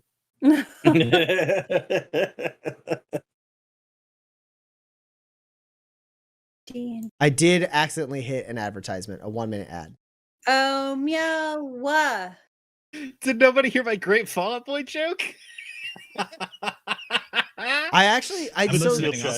Sometimes I think maybe subscribers don't have to watch it, so we might be still talking to people who have subs. I honestly don't know, but I do know that I hit the run a 1-minute ad instead of raid channel. Oh no. Subs, let us know if you just heard us. Yeah. Subs, let us know if you just heard my great Fall Out Boy joke. Yeah. Please let Roman know if you heard his good Fall Out Boy joke. It's so important. It's so important. Yeah, I am still watching us. Yeah. Good. Okay. Here we go. So presumably, okay, Carnaxis heard it. There we go. All right. Excellent. All right. Good. Yeah. Sorry. You Carnaxis. Sorry for accidentally hitting the ad break. Anyone who had to watch that ad break, that was unintentional. It's right next Maybe it to was the a good ad. It could have been a good ad. Who knows? Maybe. Okay, cool. We are actually going to raid the Torpid Network now. Thank you all so much for watching us. We love you all so much. We're going to see you again next week, May the 4th at 8 p.m. Let's go throw some love in their chat. Here we go. Here we go. You guys have a good night. Goodbye. We love you so much. We're rating them in 4, 3, 2, 1. Here we go.